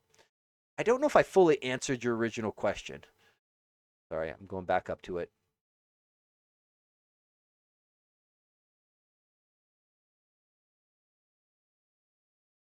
Yeah, and I don't know. I don't, like I said, I don't know that I have a great suggestion on whether you should read a book or just jump in and do it. I think a mix is worthwhile, right? And oftentimes, I've seen some people, they'll start jumping into a tool or an idea, and they'll run as far as they can until they get stuck, and then they'll dial it back and go, okay, and because one a very important skill to develop is figuring out what is the right question, right? There's the running joke of debugging ducks in software. If you haven't seen this, rubber duck, right? So if you haven't seen this, this is wonderful, right? But the basic premise is rubber duck debugging is you talk to a rubber duck, and by explaining your problem, you either one come to the conclusion of what the answer is, or you realize, oh, maybe I should try this, or actually the real question that I'm trying to um, the real question that I want to answer is something else, right? Like the interns that we have at work, one of the things that I will tell them is I don't care how many questions you ask me, but I care about the quality of question that you ask, right? I want my interns to spend enough time thinking about what question they actually want answered before they ask me, because sometimes it's real quick to go, oh, I'm stuck on this. Well, what's wrong here, right? Like, okay, spend some time and actually think through um, what question you actually want to ask, and then frankly, that's a point where you could throw it into Google or throw it into AI again. I think AI can be used as a decent learning aid, especially when you don't know the right terminology to put into the Google, right? It does, the AI does have enough knowledge to kind of bridge that gap, which can be quite helpful, right? Um, I might even go as far as to tell you to seed your prompt with something like, hey, I'm learning. Don't give me the answer, but I'm trying to understand this, right? That kind of thing, just to be really explicit about doing it. I have a colleague who even went as far as in his agent's MD file, he told the agent to actively reject prompts. How did he phrase it? It was something along the lines of actively reject prompts where I'm just telling you to do things without a lot of direction because he wanted it to actually force him to make sure he was thinking through the problems and not just running like that. Um, yeah, yeah, exactly. Have it guide your experience and otherwise. And again, I think AI can be helpful in that regard. Um, I would encourage not to reach for it first though, right? It's one of those. It's not where I would want to go. KK Love 14196. Thanks for the follow. Appreciate it. Yeah, I might tell you to start there. Um, so summary. Probably come up with a small tool or project or thing that you're interested in, right? If you're interested in it, that makes it 10 times easier. So pick something that you're at least interested in. I would tell you to spend enough time learning that you think you could start, right? You need to know enough about like your tool chain and like starting a project from scratch, right? If it's C sharp, either your book, the essential C sharp stuff, getting in and going. I will say this can be a very good reference aid. We also have a RAG style thing if you want to sign up for an account to log in with, um, just as a way of kind of picking those things up. But I would say get yourself enough knowledge to get started. Start, and when you hit roadblocks, um, try to figure out what the right question is, and then go looking for it. Right? Because there is an kind of an innate art or skill to debugging through problems. And so until you know what question it is you want answered, I would encourage you to stay away from AI and Google until you actually think through, okay, what question do I actually need answered here? Right? What is stopping me from doing X, whatever the step is in your project, right? So once you have that, then go ahead and search and dive into it and then see. Um, um, So I will say the Essential C Sharp book is kind of a weird use case. It is designed to try to cover everyone from people who have never programmed before to people who are programmers already. And so the flow of it is very much slow build up all the way through, right? Of it will take you from zero to a lot. The problem being is I don't think it is like I think the introduction chapter is probably worth going through because it will get you enough to get up and going with a starter project, right? It's going to be a simple Hello World console app, but it'll at least get you in with your tools and all of that stuff, and you're off and running, right? Um, Depending on what you want to do after that, it may be worth kind of bouncing around a little bit. These things, it is the Essential C Sharp book is very intentionally written to where these things stack on top of each other, right? So there is no concept talked about in a later chapter unless it's been covered in an earlier chapter. And so it makes some of these things a little awkward because it's like, well, we talk about classes, but we kind of have to go back and that's like chapter 10 is almost one of those, hey, now that we've introduced all this stuff, now we got to bring it together type chapters. And so there's a little bit of that goes on here. So just be aware there.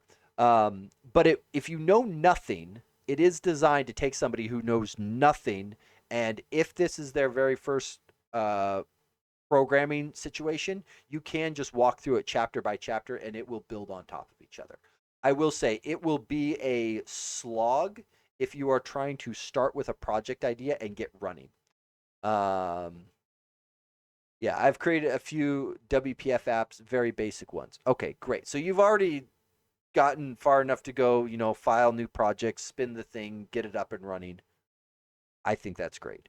If that's an area where you're thinking, hey, building these desktop apps is great, that's actually where I started myself. My very first programming course was building desktop apps. It was technically WinForms, not WPF, but WPF hadn't been invented yet. I'm dating myself.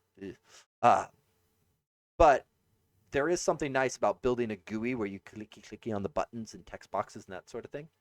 So I would say this might be better as a reference material um, than something to go through and do. But again, it does. If you know nothing, everything will build on each other. So if you're reading one of the chapters and you go, "Oh, I don't understand that," those uh, it was covered in a prior chapter. There's nothing later down that wasn't covered higher up.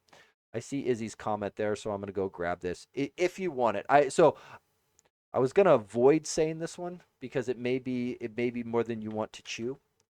Um, I do have a .NET new template that you can use to create a WPF app. I will warn you, this this will set up a WPF app the way I like to do it, but you will also note there is a lot of features bundled into this template. Like there is a lot here. Like a lot of stuff in here. So if you are starting out, this like when I build a new WPF app, this is where I start from. But again, just know that there's a lot of concepts and things chucked in there, um, because that's the way I like to start. So if you want to see a sample of what I consider good or a good way to start, there's plenty of other ones out there that are good as well. This is my personal preferences, heavily codified, but it will show you that. Just know that it may be there's a lot of stuff in there. Like if you haven't heard the terms dependency injection or solid or those types of things, it may be worth learning a little bit about those before you dive too deep into them because it's all bundled in. So just be aware, it is out there if you want to do it. Yeah, JC's comment or start with .NET Run app.cs because the top level apps that are in the latest .NET are not a bad way to get going, right? Especially if you just want to build like a console app type tool. Great, go to town. Like I said, I remember my whole thing when I first started, that WYSIWYG idea of being able to like drag buttons onto a canvas and have an app run, and I built basic versions of like Pong and little things. Like they were simple apps, they were only for me, but it that kind of like sparked the creativity and got it going. Um, yeah. But I was thinking, is it better to have it raw or just with special tools?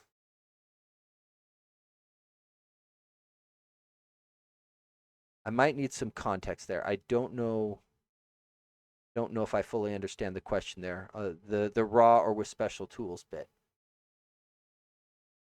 While you're doing that, I'm gonna go briefly check what went wrong. Let's see.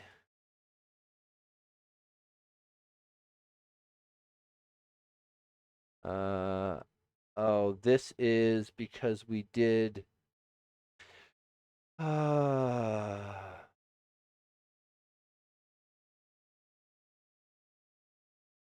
an MTP in .NET Test by using.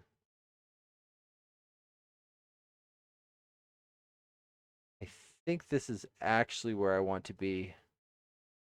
Um, by default backwards changes the VS test.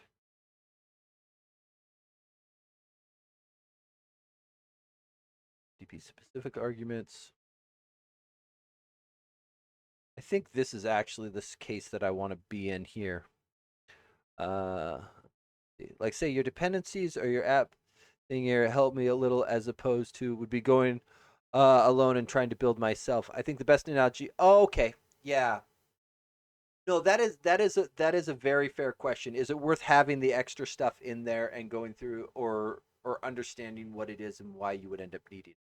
No, that is a good point. So if you are looking to build a WPF app, there are so there's two schools of thought. School of thought number one is do it yourself because then you understand the value of what you're getting. I think that is true, but only in small doses, right? Like doing building out all of your own control templates to theme your app is way overkill. Don't do that. Right? There are WPF theming libraries out there. It has existed for 2 decades. The material design one is mine. I think it's great. There's other ones out there. Feel free to play with them. Um, and so those types of things, I would tell you to leverage that's there. I do think there is, and this comes back a little bit to that idea of figuring out what is the question you want to answer, or the right question to ask, I guess, is if the question is, how do I get my app looking the way that I want? Then understanding that okay, how do I make a WPF app look the way I want? Then you land on maybe the title of theming, and you realize, oh, okay, WPF apps, their controls are this thing called lookless, and I can theme them. Oh, great. That's wonderful. Um, that's one way to be able to then kind of figure out that there's something existing that you should then end up using. Um, there is, so in that regard, I think in some ways knowing enough to know what you would have to build yourself and the value of the extra stuff that you're bringing in is valuable, right? Kind of like the MVVM toolkit, which is another great thing that my library brings in. I think it is worth, everybody should build a view model class by hand once so that they understand how to do it. And then you should leverage the community toolkit to use source generators to do it correctly for you from then on. But I do think there's a bit of wisdom in doing it, like I said, in small doses, doing it by hand once, and then grabbing the real stuff. Go through and do it. Because if you don't know what it's doing for you, it's not always obvious why you want it or why you need it. It's kind of like in math, how they often teach people, your basic arithmetic before they give them a calculator. Because once you've got your arithmetic down, you now understand the value of what the calculator is giving you. I kind of feel like it's that kind of same concept in a lot of programming things. Um, oh man, I did botch this thing, didn't it? Oh, I missed the global.json. Thank you. You also missed the. Oh, why did that make it a link?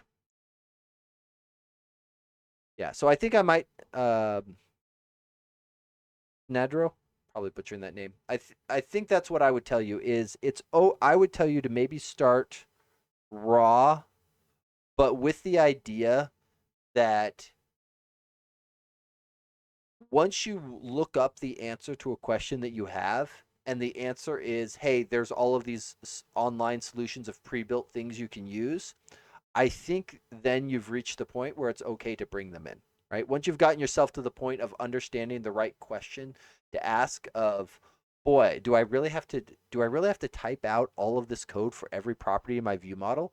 Once you start asking that question, it's like, oh, no, I don't. There's better ways of doing it.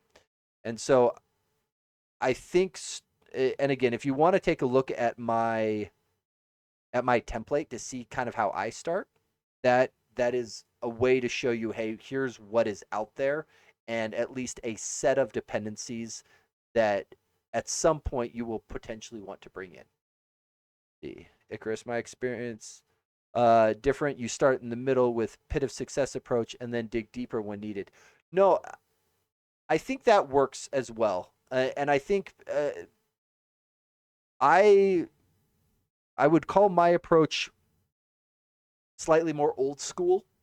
I think is how a lot of people would do it, especially with a lot of people with AI. I think they definitely swing that knob to the other side. Like I've got a colleague who taught an entire web class, and they started with basically vibe coding out this entire web app, just get the sucker up and running, and then flipped back to, okay, now we're gonna dissect the thing that we've built, as a way of going through and doing it. The only thing that gives me a bit of pause there is knowing what to dig into and where you don't need to. Like in WPF, you don't ever really need to dig into understanding like the object hierarchy inside of things. And maybe people never get there. Um, so yeah, it could go either way. Again, I would also go back once again to understand how you learn best, because if um, academic versus practitioner approach, yeah, I like that phrasing, Icarus. That's a good way of doing it. Um, so yeah, I might tell you again, go back to that very first question of how do you learn best, and maybe gauge it against that academic versus practitioner. I think the way I've often done it is like the guy with the hands on the keyboard versus the guy who wants to read the book, right? And I think people do learn in very different ways, and so it's definitely a way to do it. Um, let's see. One problem I was trying to solve in the mini WPF app, I had a field where it didn't have that property, and AI corrected me after I tried it a few hours myself. AI said that it would not work because it is the wrong button field, but the idea was correct, just wrong property. I think I was trying to remove text, re-enter text was there before. Let me. I have a thing that might interest you. Um, it was. It is a little dated now, but I have done a handful of videos on WPF and MVVM. I will say it is somewhat, it does make some assumptions that let's see, share, copy. Might check this link out. It does make some assumptions that some amount of C sharp, um, but it is, in my opinion, worth taking a look at. If you want something this is the very first version of it. I'm somewhat embarrassed by this one. That was and that was 2 offices ago. So um, that first link I sent. No, Sinardro, don't apologize. I enjoy answering questions. Like I come with an idea of what I want to work on, and then I usually rabbit trail. And so most of my regulars are hopefully used to my rabbit trail approach. Let's see.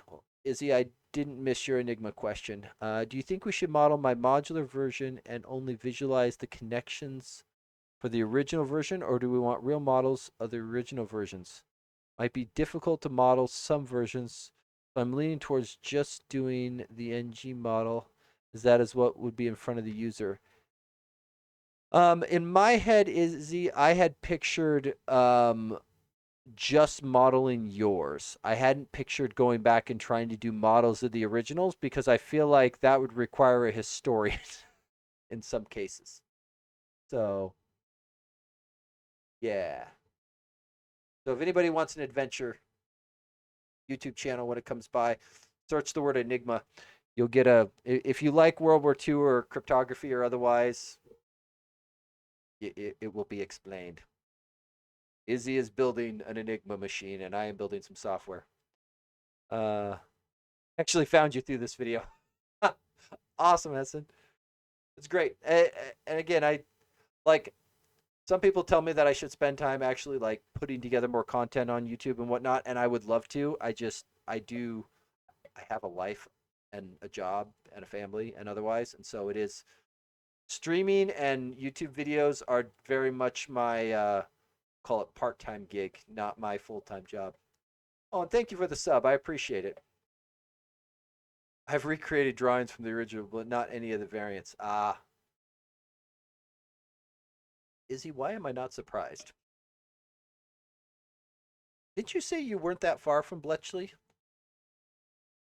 where you could like go and like talk to the historians and whatnot?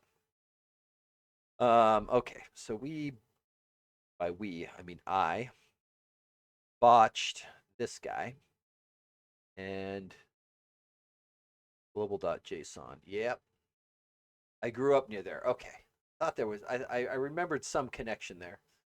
Okay, so I need that global.json is part of the problem. That's part of what I did wrong. And then let me grab a terminal. That might be helpful. I will say I've only been over to the UK once, and I wasn't that close, but it was definitely on my radar of somewhere I wanted to go visit. Sadly, I only had because we were in London for 3 days, 4 days, like that. Only a handful, only small number of days in London was the sum total of my experience. Was there was only so much you can do in that little period of time. Oh, that would be cool, Izzy. That would absolutely be cool. I don't know if you can record it and share it with me, that'd be even cooler. Oh, because I will say you have absolutely poisoned my Google search history. I wanted to grab a terminal. Give me the terminal. Okay, so let's just go here. I think this is. Let's just because if I look at our failing run, because this is just .NET test against the solution, configuration release, no build, blame crash, logger GitHub actions. Fixed material design. Oh, thank you, thank you, thank you. You are correct. You are color utilities test. That's the one that I didn't do it right on. So I need that one. I think I can whack these. I thought I was missing more test projects where we had stuff. I did start an agent on trying to grab data for us that might be interesting. Oh man, I see you and agents is a scary combination. I can only imagine how that's going to fuel your addiction. Not a good thing. Ah, okay. Um, that's there, that's there, that's there, that's there, that's there. Great, great, great. Okay, now we come back here. I'm gonna do this. Cancel the build. Attempting to cancel the build. Oh, this will be fun for people. Um, if anybody has been following along, um, I have a playlist on my YouTube uh, here where I've been going through and interviewing either MVPs, Microsoft folks, or otherwise. I'm going to have a new one out soon. I am fortunately the one that I was supposed to do with Steven. We've had scheduling conflicts, but I'm scheduled to record one tomorrow with the PM who does a lot of stuff with like MS Build, .NET SDK, that sort of thing. So that's interesting to people. Watch that playlist. New video coming hopefully very soon. Okay, so build failed. Take that one more time. I probably could have let it go knowing that it hadn't gotten through the restore yet. But I'd like to see this thing actually kick off and run. So that I'm actually curious too if um, file external terminal. What is my .NET version? Am I at 10.0.300? I wonder if I should bump my global JSON higher than what it is. Yeah, we'll wait. One thing at a time. One thing at a time. NX is probably good enough. Okay, we'll put you on the side and let you think about what you've done for the. Then I have to remember where I was at before this. Oh, because we were. Oh, we're gonna let that thing. Because we were going to look at some of these changes here. So this one, I think I'm going to reject the agent's suggestion here. I'm gonna just rename this. I'll just put that on there as a way of flagging it. Okay. Let's see. Xbox hint on disabled hint repo. So which go ahead and go load the old session up. We'll look at what it did here. Loading changes. Want to see the old session.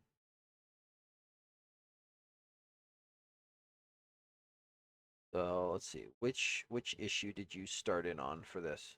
Ooh, what did I do to make that come up? Oh, did click and hold? Long press? That's an interesting. I've never seen that before. Long press on what I would call a splitter control pops a pop-up with some pre-canned split distances. Okay. Let's see. Uh, Before fixing this issue, review test case, blah, blah, blah. Which issue did you fix? Not have the, oh, issue 725, 1725. Let's go look at that one real quick. Still restoring. Why do I not trust this terminal? I don't trust you. Just do it here. Something about the way Kraken's behaving right now is not making me warm and fuzzy. Okay. So I want to go here and I want to look at 25. Hint in disable mode is under the border. So in case it's not obvious to people, the problem in this particular use case, and I don't think it's actually under the border. So what I think is actually happening here, looking at this screenshot, because you can see the border line going right through username. I think what is happening is an opacity is being applied when we're in a disabled state, and so the border is able to show through. Because I don't think, boy, it's really hard to tell from that screenshot. I think that's what's happening just from reading this. So I think that's what's gone on.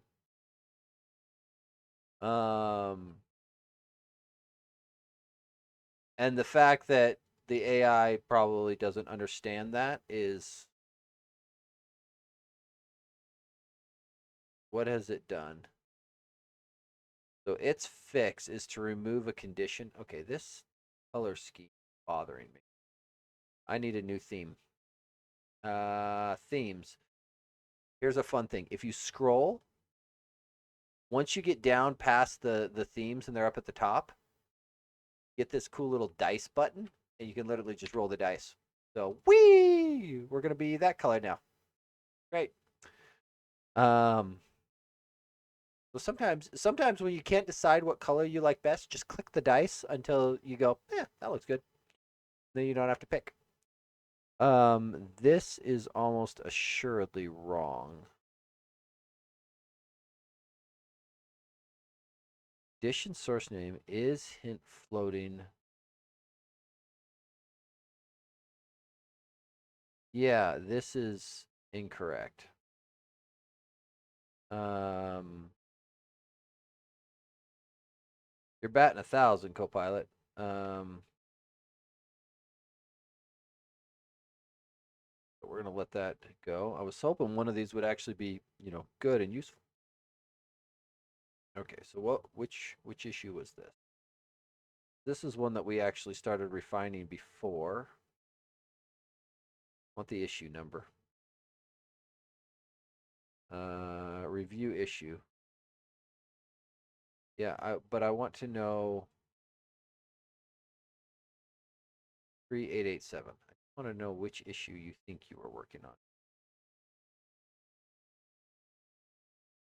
The problem when you have sessions that are this old, 3887.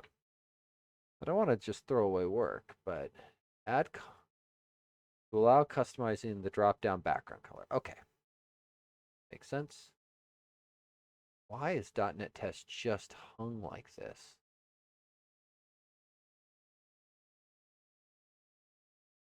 On.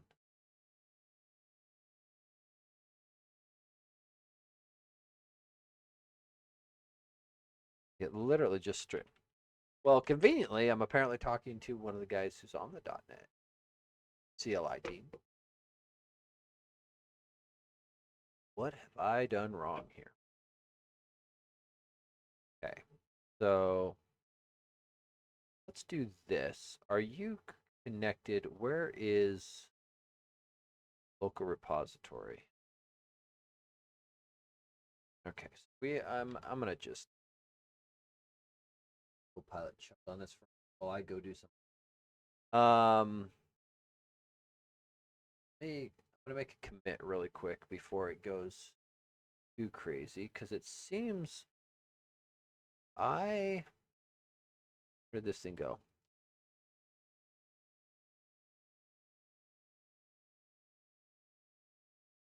Or you can run MTP projects in .NET Test. I don't think we want to run them in VS Test mode.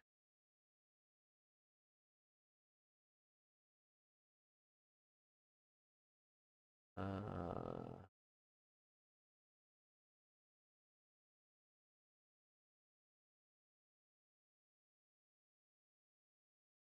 I've done this before on my other projects, though. Um, let's see, because on my WPF template itself, I have tests. What have I done here?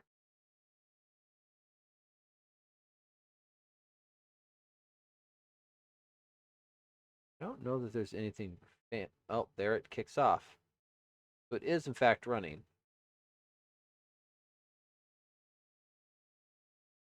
Oh, okay. So yeah, so I just wasn't getting output from it. Okay, that's fine. Now I have to try to kill it. Got it. Okay. So because TUnit is fast and doesn't want to output by default, that's okay. Okay, so maybe we're fine. Maybe we're fine. Okay. Hey, Kraken, write me a commit message. Say something like JC was right again. Okay, great. Okay, we'll let that thing chug. And I'm going to grab it here and just throw it on my other screens. Not that I don't appreciate your help, JC. It's been wonderful. Okay, go back here. Don't need this session. Yep, go away. Combo box assist. So what have you done here? Make you big. So what have you done? Because we started down this path. Let's see. We added a theme color because if I remember right, there was some thought before about which background color we would want, and I believe that's where we came to the conclusion. There are tests there, but obviously this will need to be no longer done that way. Let's see here. That's generated. That's generated. This is data grid combo box. Combo box here. So it's not dynamic with an attached property as the original poster had requested, but it does allow for something of this nature to make it in. Let's see here. On the test itself, it is popping my windows around. Let's see. So it launches the XAML, pulls back the stack panel, grabs the combo box from it. It technically didn't need to name it. It's the only one in there. You could have just done get element combo box, but yeah, whatever. Right center, but left clicks on the right hand side in the center. That's fine. Grabs the pop up, grabs the background. Get property. There should have been a get background on there.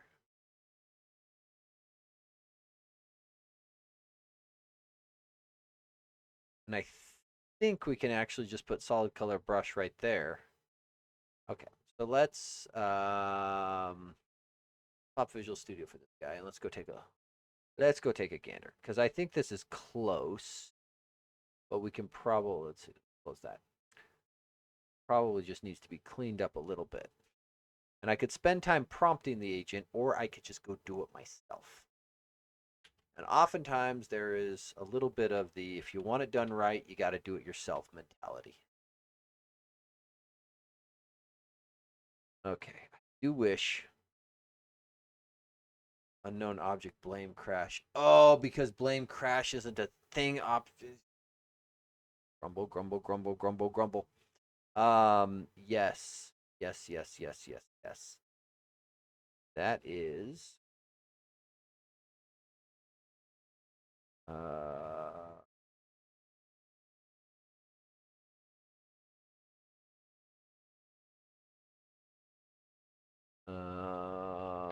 oh, probably here. Blame crash because that's not going to exist anymore. Because of how it forwards. Unknown option logger. Yep, that goes away. Let me double check what I did here because I believe this one comes with the GitHub Actions workflow. I think it's as simple as just .NET Test. Um,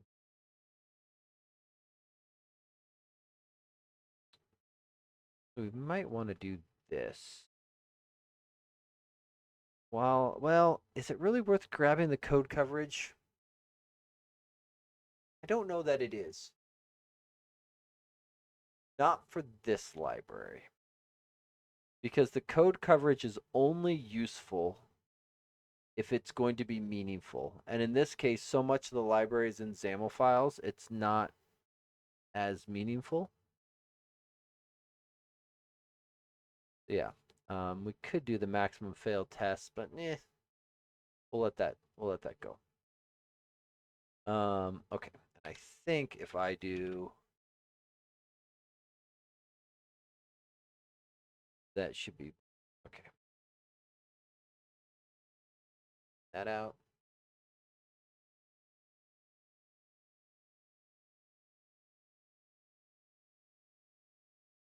Let's see. Izzy, I did not take a look at those. Do you mind shooting me a link over on Discord? And I should have time to take a look at them tomorrow. I realize for you it's Friday. For me, it's not Friday yet. Not for another 37 minutes. Okay. That guy go again, and I will once again pop this over.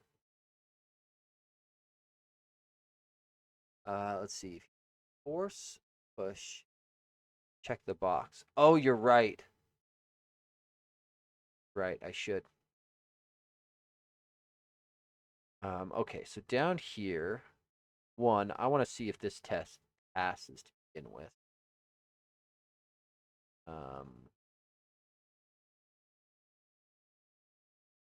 Yeah, how's Zara? Wow, I'm probably butchering that. Hello, welcome in. It's good to have you. We're just having fun. It has been a good night of coding and actually getting stuff built. And wait, Vay, what have we done? Could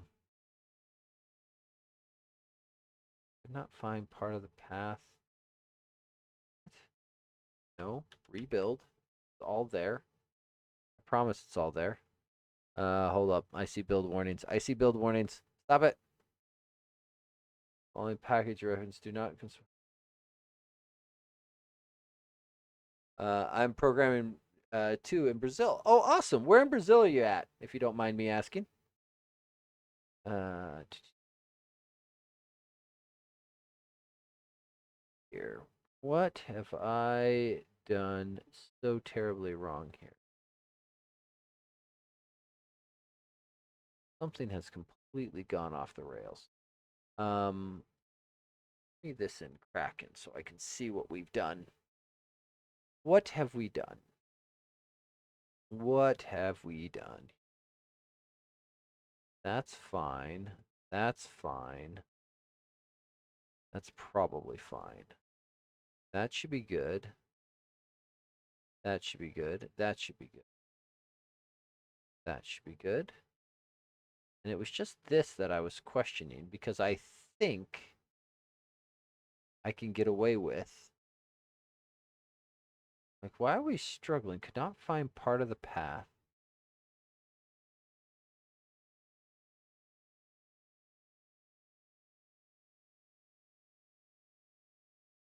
Okay, there's clearly something choking this. Let's see here. Um, Here's what we're going to do. We are going to stage all changes, auto-gen a message, then we're going to rebate this sucker up here so that we have later stuff. So let's do this. Kind of hoping to have that T unit one merge so that we have all of that in there. Perfect, Izzy. Got it. I will check them out. Like I said, probably tomorrow. So you should hear from me within 24 hours, give or take. Give or take a little bit. Because it's also my wife. We're celebrating my wife's birthday tomorrow night, and I have to cook ribs because she wanted ribs. So we'll see how that goes. Because I have only done that a couple times in my life. So, okay, that gets me to there. That gets me to there. Following package reference do not. Microsoft Code Analysis Common, Code Analysis C#, Code Analysis. It's like there's a whole bunch of things here that got dropped, but none of those are in. It's rare to find .NET development on here.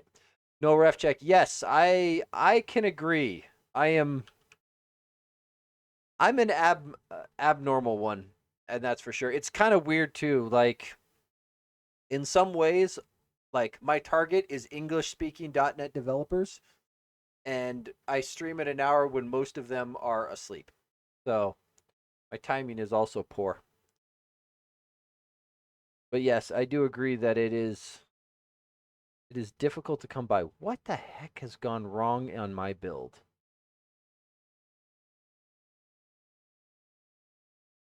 Oh, nice. No, that's great. Okay. Since you said Aspire, I gotta plug this thing real quick. Gotta plug this. If people are interested, I have a colleague who has been trying to get up and going. Let me grab it.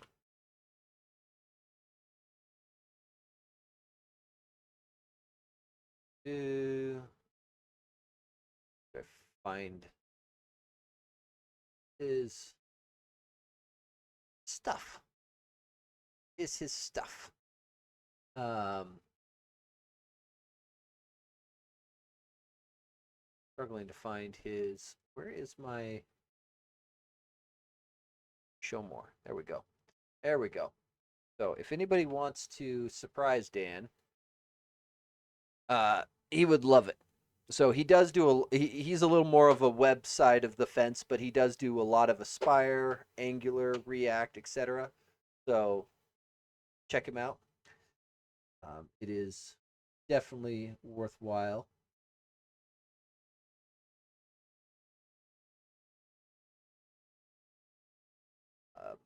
But yeah, see.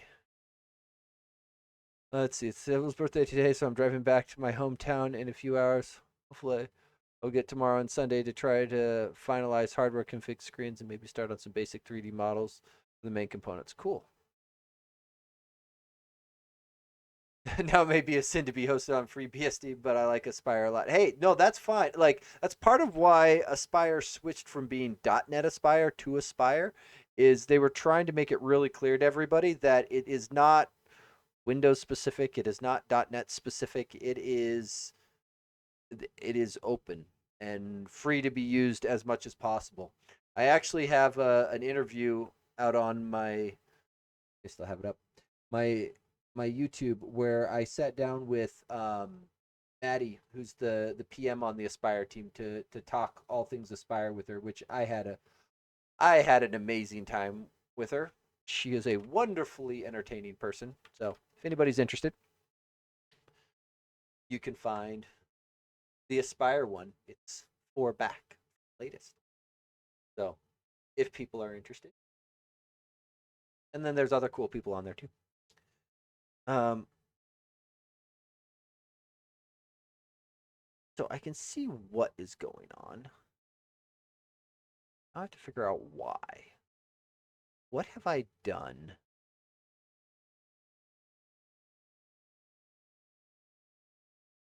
Like these all have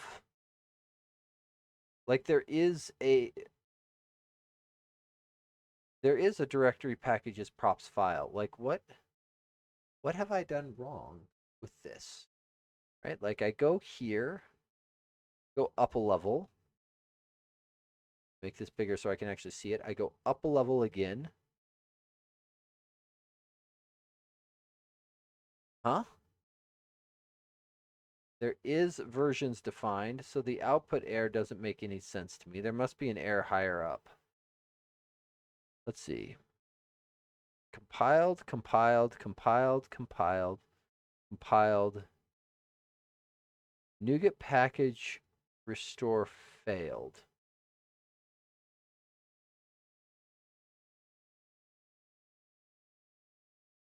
Microsoft Code Analysis comment. No, we just saw it in there. Like, you're telling me that one right there doesn't exist? The one that I'm staring right at? Okay. We have differing opinions here. And generally, it's not good to argue with a compiler. It tends to be right. Is there a...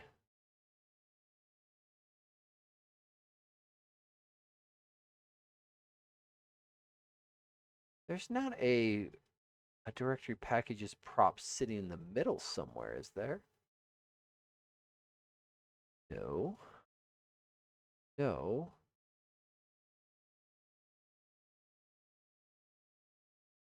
No. Why would you not find it? I'm mildly terrified that it's a casing problem.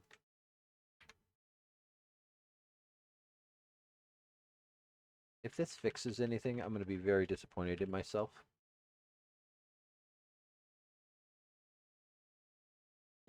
Except when it's wrong and you need to blow away project caches and things. Yeah, it's not infallible. I will say that it can absolutely make mistakes, but generally, like I remember one of my professors back in university, he used to always say, uh,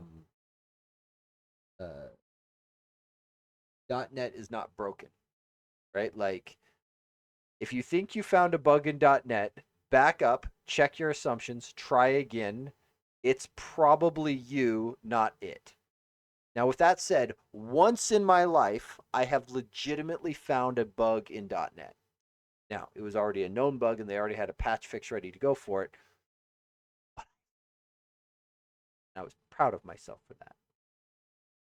And then I think it was like 48 hours later, they were pushing the release that had the fix in it. I was like, dang it!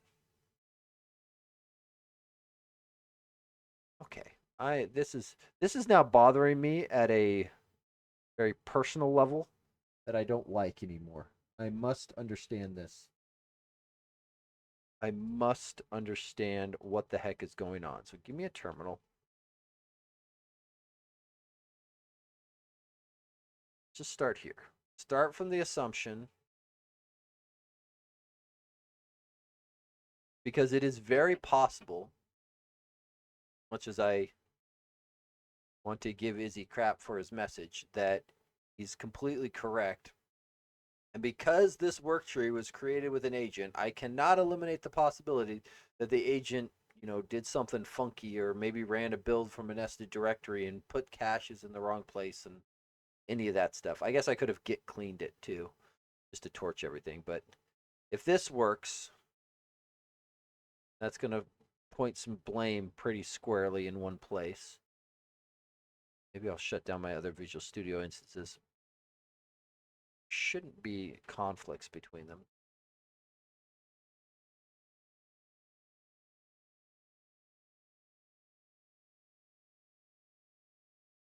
A lot of success.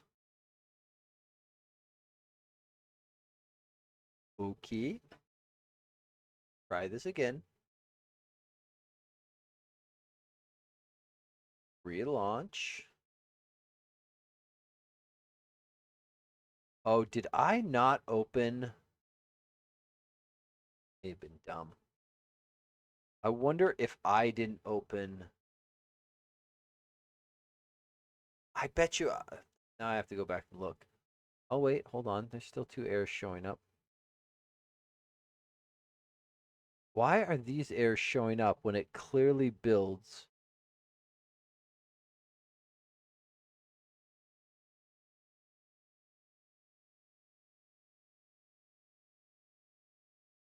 Could not find part of the path. What's immediately jumping out to me is this OBJ.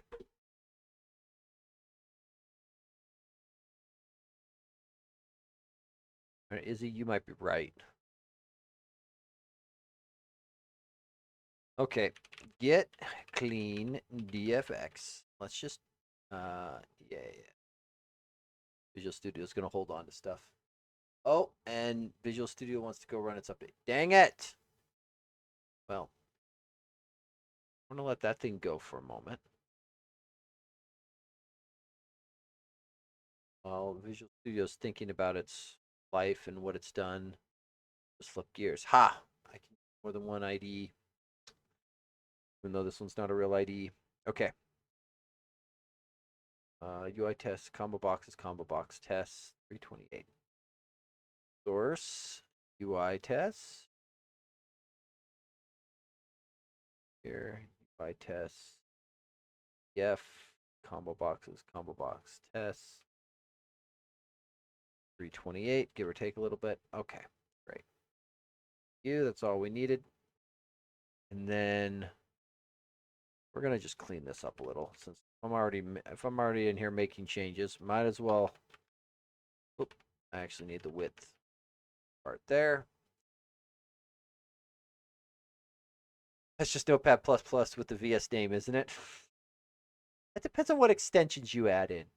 I think the official stance on VS Code is it is a polyglot editor. Like it is attempting to be something that works with many languages, many frameworks. It's not a I don't know. It's hard to say it's not a true IDE anymore because it comes with like if you put all of the .NET um, extensions in there, it does get you get IDE type experience.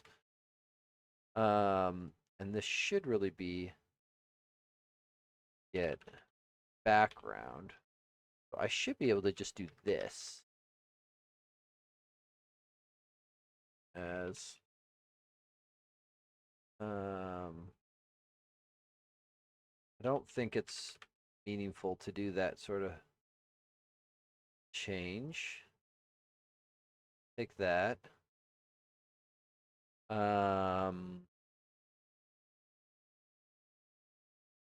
Actually, we can actually do get background color rather than that, and then this becomes a color. It can't be null. I think it comes through as nullable. But then I don't need to do this dot color garbage. I can just do that. That looks a lot better to me. That looks better to me. Name. Hey, C Films. I'm doing well. How about yourself? It is almost the weekend for me, so that feels good. We are attempting to figure out why. Oh, wow, that update went fast. We are attempting to figure out why one of my work trees is Failing to build. That's great to hear. It's almost the weekend, so can't be that bad. Okay, so we torched everything. We're in a completely clean slate. Why is resource generation trying to point at... I'm hoping these are just stale errors. BS directory. Hold on, I saw unable to delete. One of you is holding on to something, and I don't know if it's you or if it's you. Kill them both. Okay, build all success. No. Or failed. What the heck is going on? Why can I not compile these changes?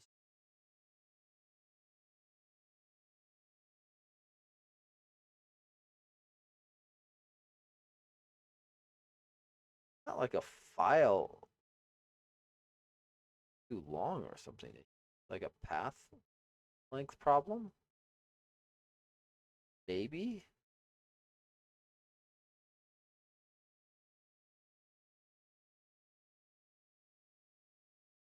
Sussy, thank you for the follow. I appreciate it.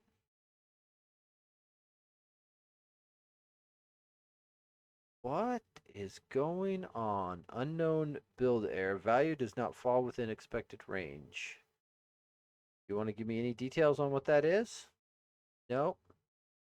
Great. Okay. Let's see. What do you use to build the project? So right now I'm bouncing around because I'm struggling a bit. So this is Visual Studio proper. 2026. And as of a few minutes ago, absolute latest, because an update just got pushed. Cool. However, it is failing to build, but the CLI is succeeding, which is giving me a great deal of pause as to what the heck. The other thing that's weirding me out is that main built just fine. So I'm a little confused. Oh, good. The T unit made it through. That makes me feel better. So, like, master built just fine. Let's do that for the moment. I think the update Visual Studio messed up the build. I don't think so because we had a failed build before I accidentally closed it and let the update run. So I think I'm more because this work tree was built by Copilot. I'm not eliminating my agent doing something stupid.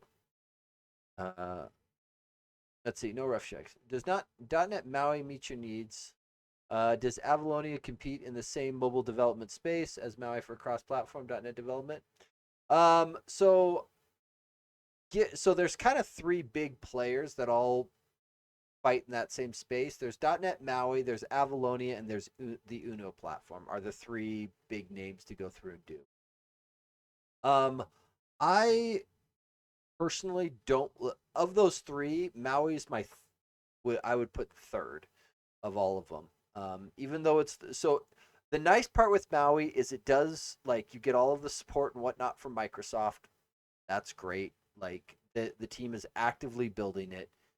It's fine, right? There's nothing royally wrong with it. It used to be bug ridden, but they got a lot of help over like the last couple of years, and a lot of those things got smashed. So it absolutely can work, and we've built and released apps that work with it.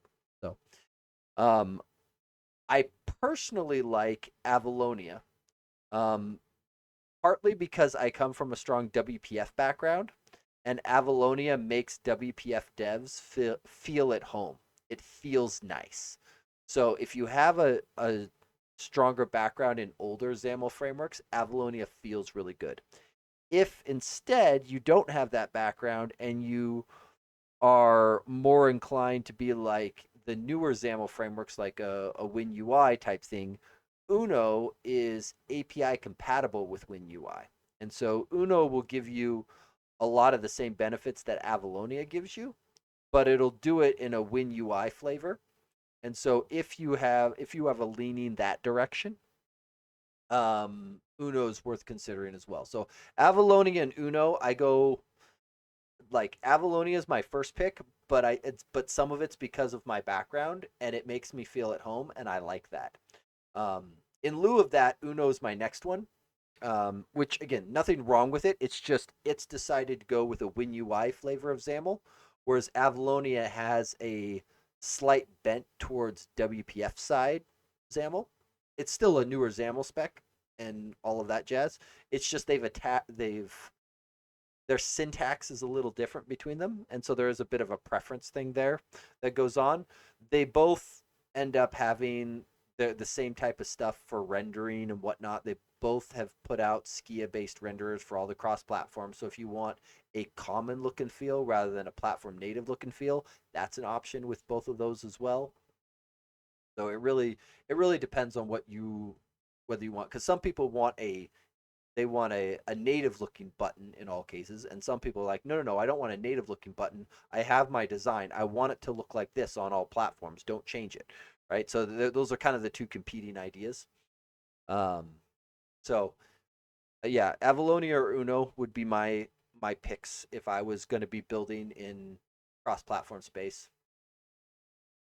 Yeah, struggling with native toast notifications. Yeah, and in all of those cases, you're going to run into a situation where um, there are a common set of library or a common set of packages that they all end up using.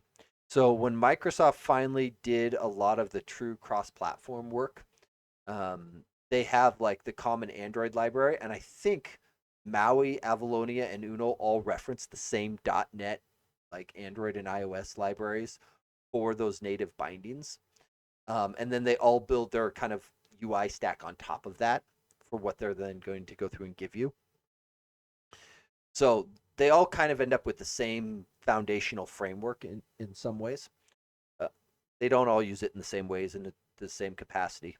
But with like native toast notifications, oftentimes you end up needing to go through and having like an interface in your shared library if you're in the Avalonia space, and then platform specific implementations because Android's going to do Toast different than iOS versus Windows versus Mac, etc. Actually, I think Mac and iOS are fairly similar in their APIs. But regardless, for a cross platform solution, you do end up having to kind of shim out some of that platform specific stuff and give yourself an API that you want. It would be great if all of the platforms just kind of had it. And I think if you poke around, you'll probably find some libraries or packages that will where people have tried to build those out. The challenging part that I've often run into, especially around like notifications and similar, is you can find libraries where people have done it, and as long as what they've done is exactly what you want, you're great. But oftentimes people don't go that extra mile to make their life or their library really configurable so that it's extendable. And so sometimes I go, I like your library, but it's not very extendable and it's not quite what I want. Yeah, and so you get bit a little bit. What got me into C sharp? Um, Ironically, Java. So when I was going through university, I was in my final year, and uh, one of my early programming classes, I had done Windows Forms in VB.NET. And I had fallen in love with Windows Forms, partly because it was nice to have a simple GUI, drag, drop stuff, that kind of thing. And so I knew VB.NET, and the university I was at taught most of their CS courses in Java. So I knew Java, I knew VB.NET, tiny bit of C. Um, and I had gotten an internship at a local company, and when I had interviewed for them, they were like, "Yeah, we do everything in C sharp," and I was like, "That's great. I don't know C sharp." They're like, "Well, you know Java and you know VB.NET. Smash the two together." I'm like, "Okay." And this was like 2004. So at the time, that was not a bad correlation. Like it was pretty close. And so I went home because I think my internship started 3 weeks later or something like that. So I spent those 3 weeks learning C sharp. And as I got into it, I was like, oh, okay, this isn't that different. It feels very similar, right? I went back and forth and I built a couple apps where I did it in VB.net that I knew, and then I did the equivalent in C sharp just so I could compare and contrast. I was like, okay, this feels fine. And so that kind of is where I got into it. And the more I did C sharp, the more I fell in love with it. And it wasn't hard to abandon VB.net for C sharp. Like C sharp, C sharp clearly got the more love and the more elegance. Have you used Kotlin? I've used it a tiny bit. So I used to work for a shop that did cross-platform mobile development, um, but I was doing that before Kotlin came out, and I've done a little bit of Kotlin because I've built a handful of mobile apps where I needed native components.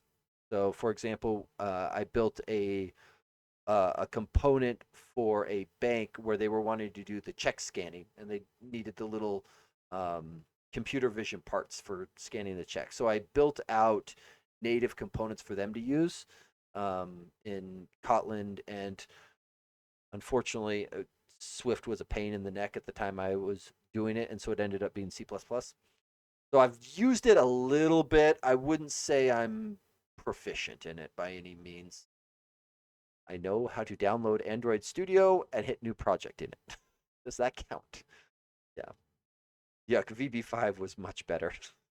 Yes, like VB in general, I was not like I like the results of what I built with it. I don't know that I like the syntax of the language. It's just the more I learned like Java and C, like VB felt very weird. Like like casing if you type me rather than this, like it felt different and it didn't feel warm and fuzzy. I didn't like that it didn't feel warm and fuzzy. Okay, I'm going to kick a PR open for this because I have a sinking suspicion um that this will be here. Do you mostly do mobile apps or something else? Most so in my day job, I do a lot more ASP.NET type work. So a lot of web stuff. Only because there's a lot more demand for cloud-based stuff than there is thick client applications. With that said, the place that I'm at, we only have a handful of engineers that have skill in mobile apps or thick client desktop apps. And so when those projects show up, um, they disproportionately fall to me in a lot of cases because I'm one of the people with more experience than a lot of the other engineers. And so I tend to either be doing the work or at least like overseeing the work on them just because again we only have I don't know 6 engineers with experience on it, um, and I'm one of the people with a decent chunk of it. Now for fun, I tend to do a lot of thick client applications because this material design and XAML library uh, pulls a lot of my stuff, and so I do a lot of desktop apps in that regard that I will happily play around with. So there are those types of things where um, I'll go through and do. I don't know that I would categorize myself as a mobile developer. I've done a decent chunk of mobile. It's fun. I enjoy it. Let me rephrase. I enjoy it when it's going well. I get incredibly frustrated when there's like some weird Android or iOS issue and I just want to strangle Google and Apple. That part's less fun. So aside from that detail, uh,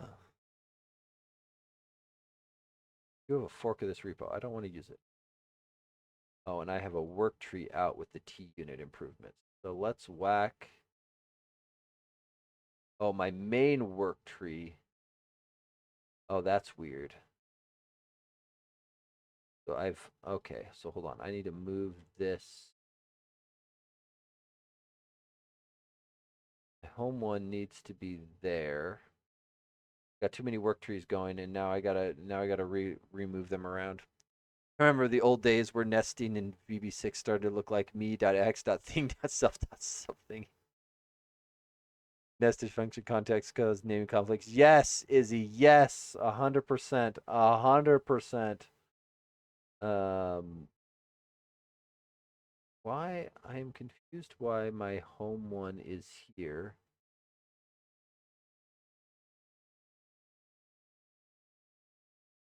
But I want my home one here. Oh, I see. It's because okay. Remove this work tree. There we go. Shut up. Then I want my homework tree to go to here. There we go. And now I should be able to whack the... Oh, I guess that got rid of the T unit improvements because it was no longer linked to it anymore. Okay, great. Die. Okay. That got me to there. That got me to there. Yeah, I mostly do PHP, JavaScript, Python, SQL, HTML, and CSS. Yeah, and that's, I think, fairly common. If you do it out on Apache, you get the full LAMP stack. So I guess not quite right, is it? I just always associate PHP with LAMP stuff. I've done a little bit of PHP. Um, Most of it was back in university projects. And then I do enough Python to be dangerous. One of my employers a long time ago. So Python had, probably still does, had a library called the Natural Language Toolkit. And the company I was working for, they had a research wing and then, like, I'll call it their production wing. And their research wing did everything in Python. And they had the research guys had come up with this great new thing. They spec'd it out in Python, got it all working, heavily leveraged the natural language toolkit, and but the company's policy was that for it to be production, it couldn't be in Python. It had to be rewritten in C sharp. And so I had to rewrite a large portion of the natural language toolkit in .NET because there wasn't a good equivalent at the time to leverage, and it was a bloody nightmare.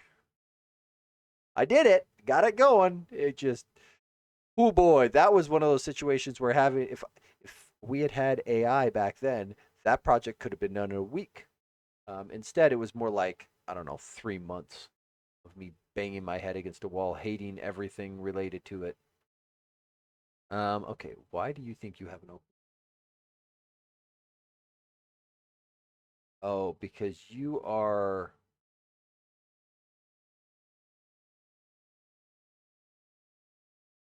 interesting. Uh, Smart detection. Sorry, I do not. Let's see. I do data analysis, data scientist, data virtualization, database, and web development. Yeah. And that's the thing is, like, where I work, all of our data guys are very much like Python R people because that's where everything is. I mean, it really, I think it came from the fact that that's where a lot of academia did it. And so that's where all of the libraries and everything got built up. And Python has, like, especially for AI and data stuff, it's not uncommon for Python to be the, I'll call it, leader, first one to the party, for a lot of that stuff. Like, I don't think there's anything wrong with um, Python development. There's plenty of big production things built in it. It's easy with Python to get something working and working. It's only when you get around. It's only when you get into, like, people who care about some, like, performance stuff where writing naive Python, like, Python can be made performant, but naive Python, it's easy to not do that. Let's see. For work, I use specialized software. Yeah, yeah. Not surprised. I think a lot of places that I've, because I largely work as a consultant, and so a lot of clients that I've worked with that have data departments, that's not too uncommon. One of the last places I was in, I was given an issue with a Chinese character encoding in UTF 816. If I had had AI, then I would have had it done in a couple of days instead of 3 months. Yeah, that's always fun. Okay, did this thing. I'm curious if this thing actually files out on the. No, it doesn't. Okay. So this makes me feel better.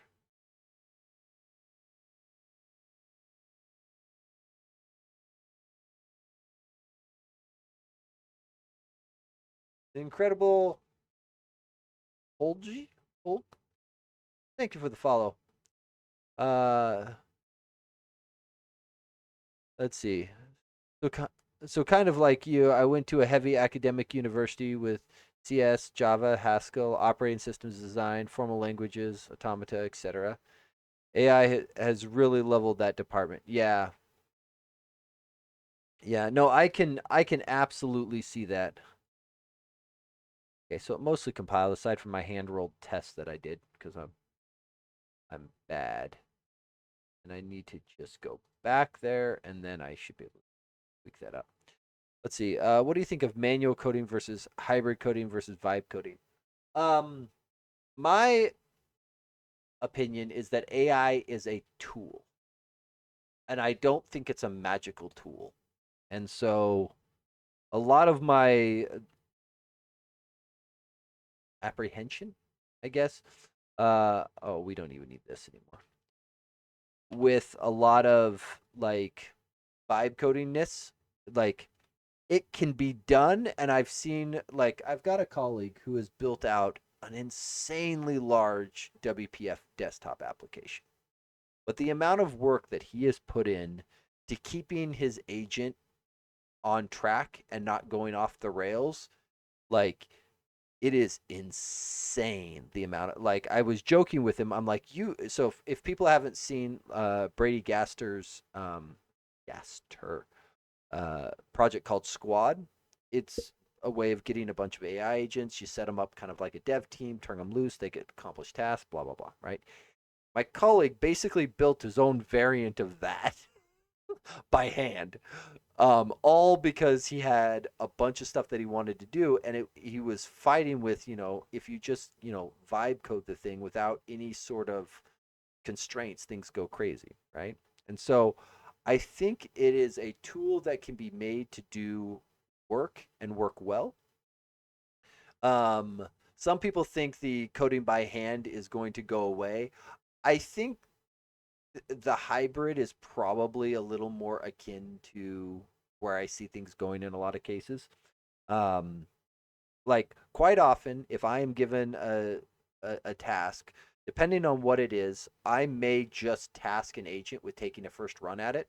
But I also assume that the output that I'm going to get from my agent is going to be wrong. Um, However, wrong, like with with agents, there's degrees of wrong, right? It can be wrong, but still close enough to where I was going to be helpful, right? Like wrong and unhelpful aren't always the same thing. Like sometimes it's just blatantly unhelpful and I scrap it and we move on. But other times it is wrong, but it's at least kind of pointed in a direction where I can then either, you know, more prompting or make changes or otherwise. And so there's value add there. And so I'm not always opposed to like I think it would be naive to not use any AI ever because I think it can be an absolute speed up. Like I went through earlier today and I will just demonstrate what I did. I did this while um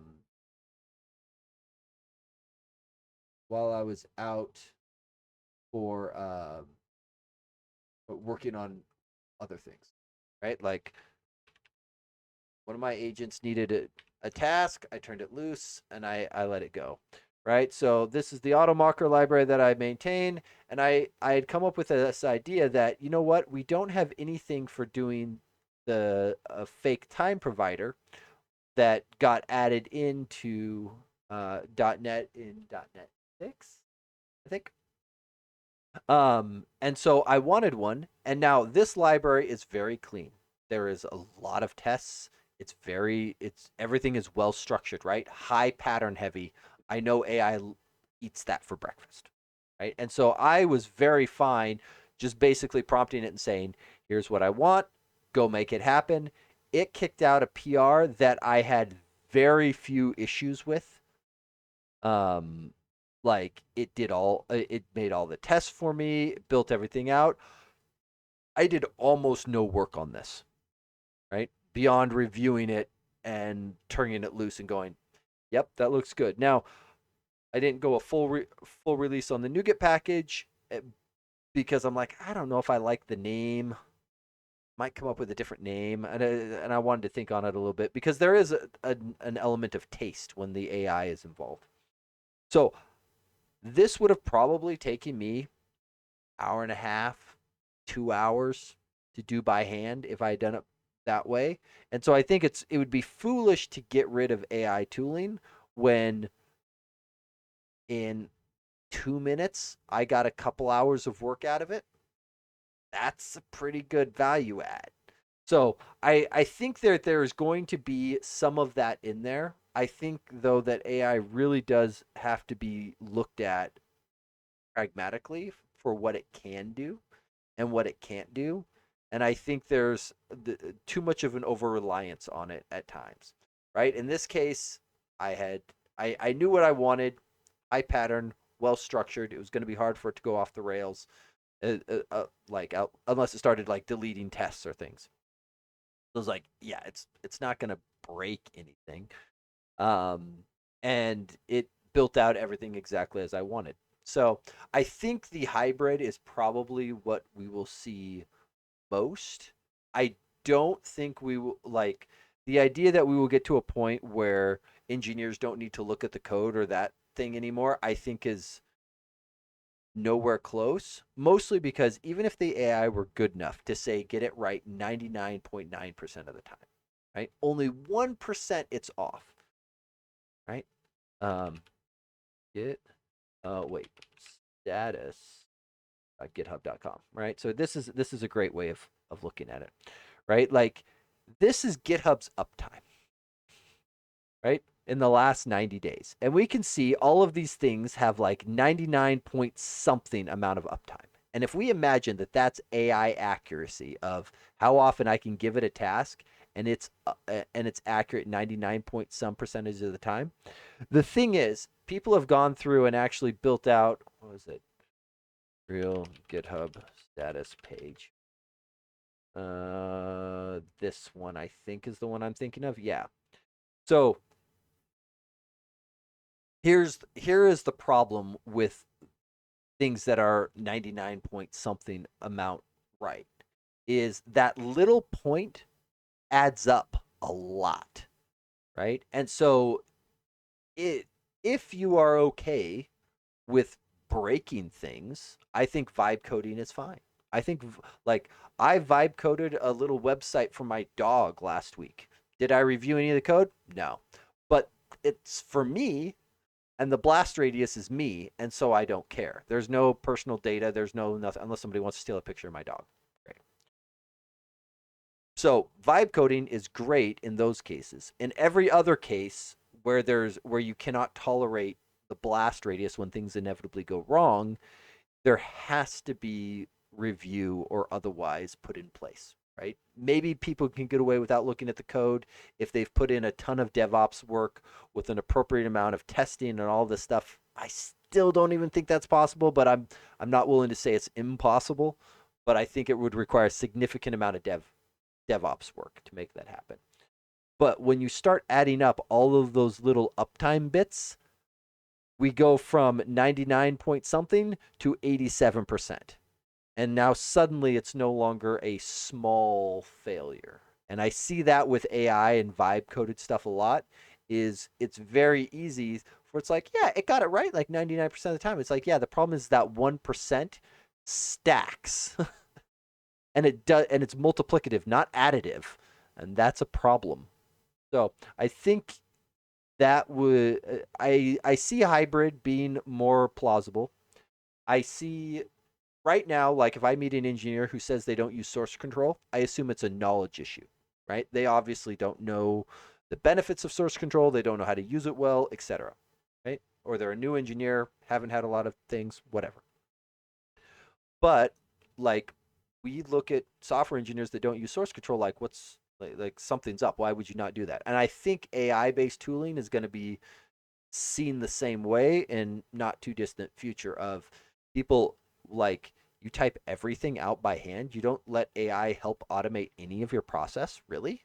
Why not? Right? Like some of the process, go ahead and let it automate because I'm going to review it afterwards or otherwise, right? The risk factor is low because yeah, I'm giving it work, I'm reviewing it, I'm still taking the responsibility for it. I'm fine offloading it and having a free minion go do some work for me.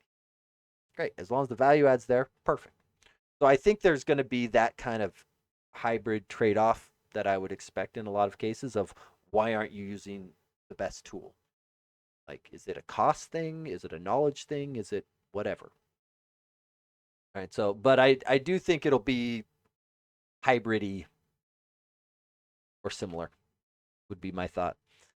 Okay. So now that I did that, am I looking at the wrong direct? Like, something just feels wrong. Like I'm looking at the wrong directory. EFC249. Like there isn't different directories. Like this is building, right? I just have this sinking suspicion in the back of my head that I'm hitting a long file path issue and that's what's biting me. I'll let that thing think for a minute because where did this thing actually fall over? This thing fell over on my test. 298. I'm sorry, what?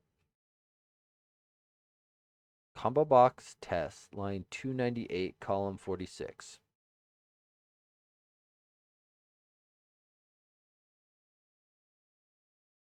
Huh? Izzy, have a good one. I am looking forward to it. I will warn you, I may end up being a little late on my start time next week. My wife has a thing she's going to do a girls' night, and so I will be solo parenting. So there's a chance I may be running a little behind next week. Still planning on streaming, but I also, have to put both of my little mini me's down and get that all taken care of beforehand. So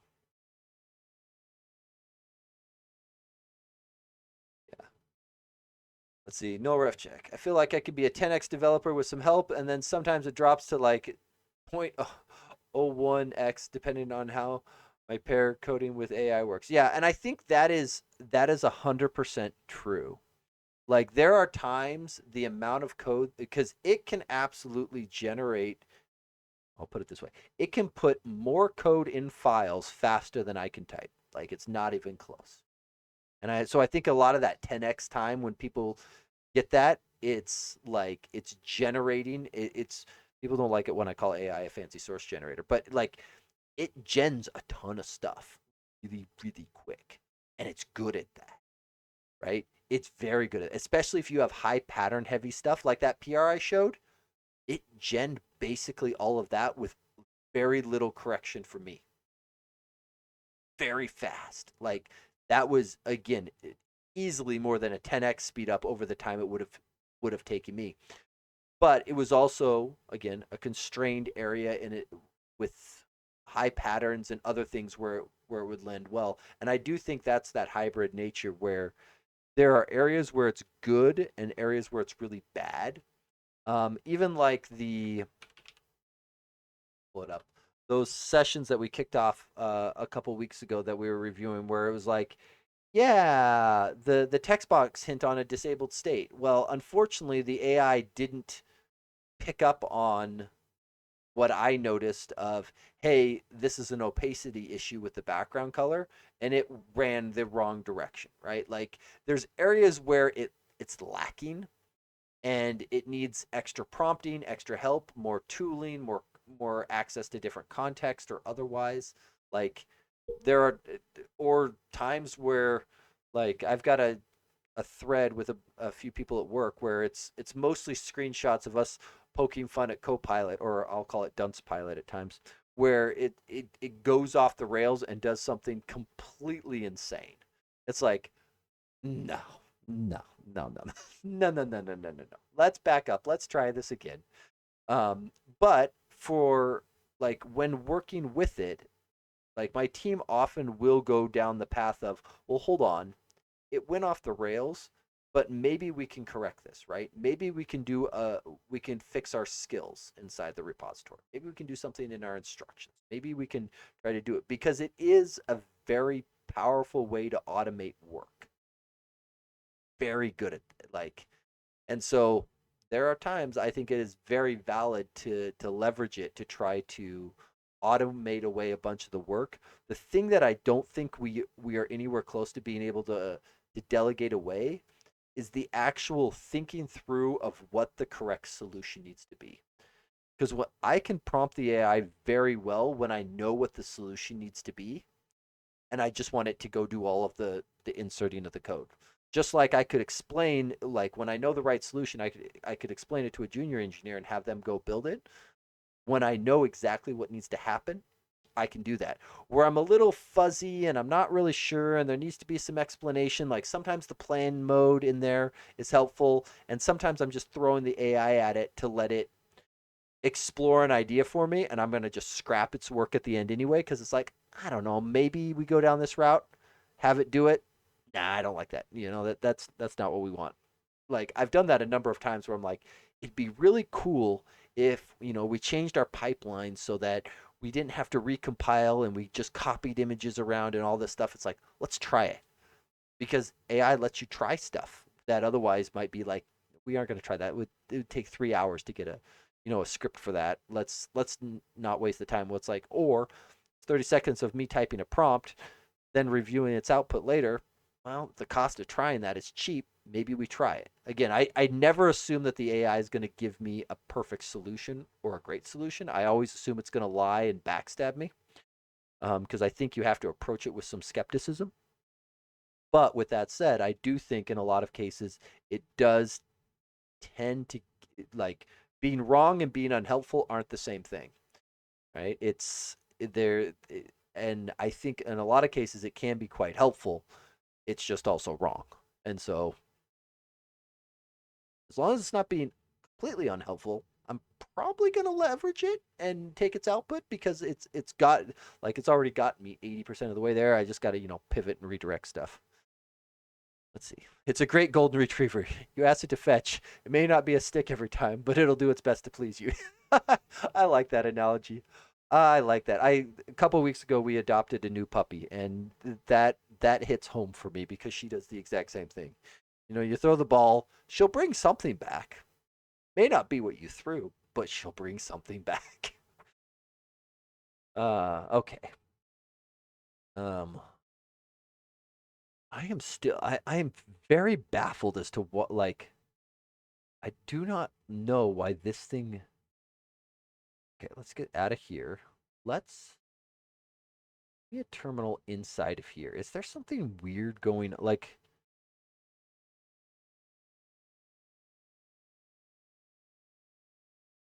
it bothers me a great deal that Visual Studio is struggling here. And the weird part is it's struggling on this resource gen project, which doesn't, like, this project has no other project dependencies. It's a standalone app. Like, it's literally four-man source generation because I got tired of having to, because there aren't XAML source generators, and I got tired of building stuff. So I wrote a little CLI app that generates a bunch of files for me because it was easier to do that than to do anything else. This cannot, the fact that it's, so the fact that I'm seeing could not find part of the path. Usually I blame things like spaces where something hasn't appropriately quoted it. But the thing is, this is like MSB, that's Microsoft Build. Like, that's the build system that's throwing this out. Microsoft, so going back to my earlier premise, Microsoft build is not broken. Now, something may be using it improperly. It could be me, which is why I'm wondering if something's actually dying on a like a file path too long. Let's do this because yeah, these are succeeding. I don't like this. I don't like them. Like the fact that it's passing on the CLI is what's confusing me even more. Because like they should have identical behavior. I'm not okay with it. I am not okay with this. Bin log. Uh, binary log.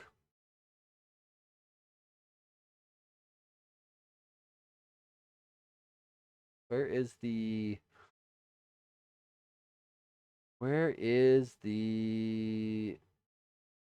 There is a way on. There is an option in here to gen the bin log on build, and I don't remember where it is. In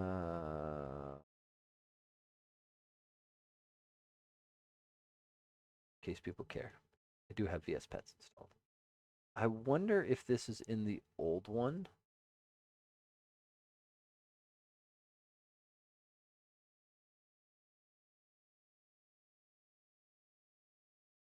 Or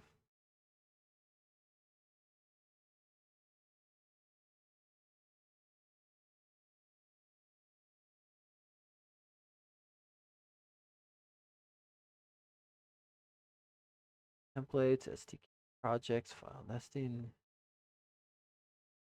Like if it failed on the pipe or on the CLI, I would just immediately be dashing, putting the bin log option on the end of it and just dumping the bin log. But the fact that it succeeds there really, really, really feels like a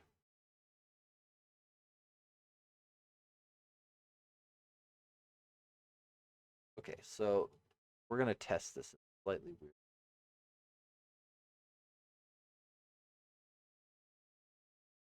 Redoing the Visual Studio installer, of course. No way there was a second update that fast. Oh, interesting. Update installer died. So look at that.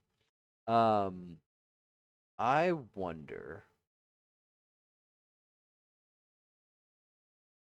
We're gonna try something quick. I go here. This is the root. Yeah. I'm gonna take this. I'm gonna move it up to the root of my dev folder. I'm gonna dump it here. And then I'm going to because in the back of my mind I'm thinking pathing path length issues. Then I'm going to rename this to test just to make it uber short. So d:\dev test, shorter than most of my other project paths. If this builds, I'm going to be very, very convinced that the problem has to do with path length. Build success. Dang nabbit. Okay, let's build the whole thing just to make sure. I am suspicious that it is a path too long issue. And that something inside of MS Build is not playing well with long file paths. And well, I may end up leaving it there for now then and coming back to it. I think the branch is roughly in the state where I want to go with it. And then depending on how Corvins and Nikolai feel, we may kick another release. I've gotten the pipeline now where we can just kick releases willy-nilly, which makes me feel good. So now that Izzy's gone, he won't feel bad about me kicking another release and causing him to have to go update all his apps to use it. Yeah. Okay. Well, that at least gets me to here. So let me go now that I've got this at least. Let's see. Combo boxes, combo box tests. I just want to get this one test. Like this one test was the whole reason why I opened this sucker. Just wanted to fix this. Run test. This isn't the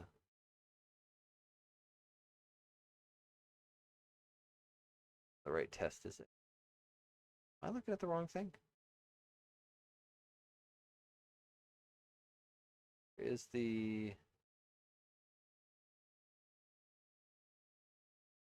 where's the test?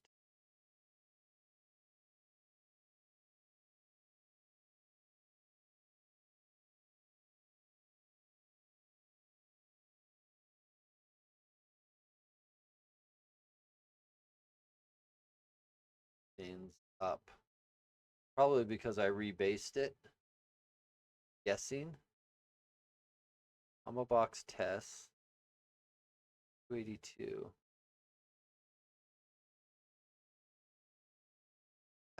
Maybe I've got a this built, but the test isn't in this file. I must be getting my file paths messed up. That's the only thing that makes sense.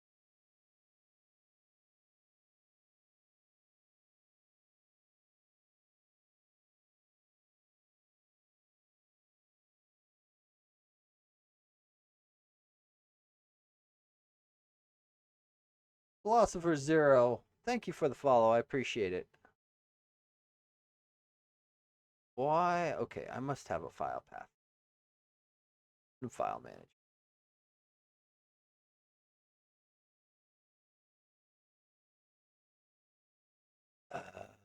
Oh. Okay, so I wonder if when I was moving my work trees around, if that's what messed up my file. Oh. Hang on, I bet you. Okay, okay, okay. I think we're cooking with fire again. Because I am now. I bet you I got my file paths all wrapped around the axle when I was cleaning up my work trees. I bet you I was looking at stale data. Okay. Let me go here and go clean up that test before I forget. I accidentally left a screen recorder running earlier this week and I didn't know about it until all of a sudden I get, your drive is completely full. And I went, what? Okay. Yeah. Oh.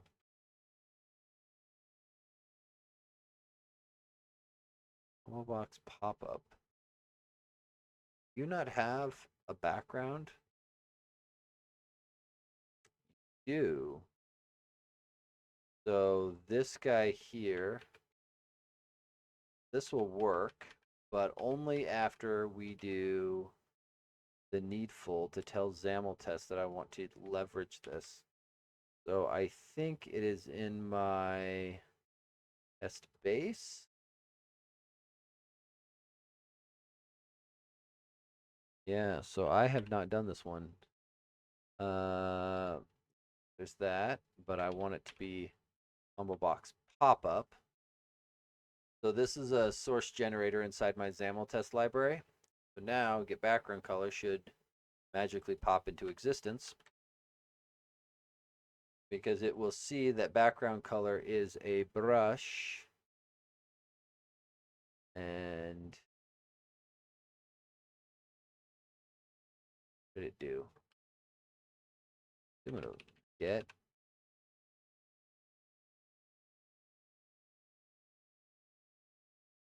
oh, does it not generate the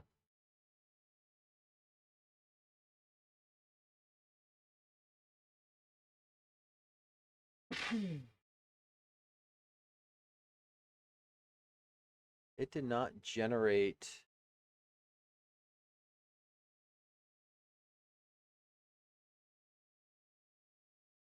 Oh, it get background. Wait, visual element of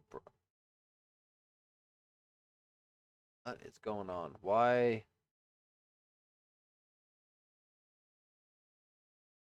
background is just a brush? Why did it generate a visual element of brush?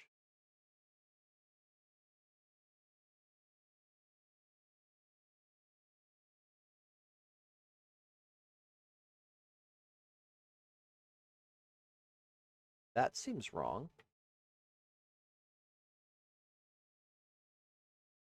And that's also why this one doesn't exist, because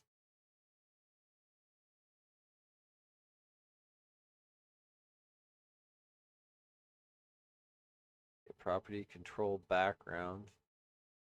Yeah, so it's all confused.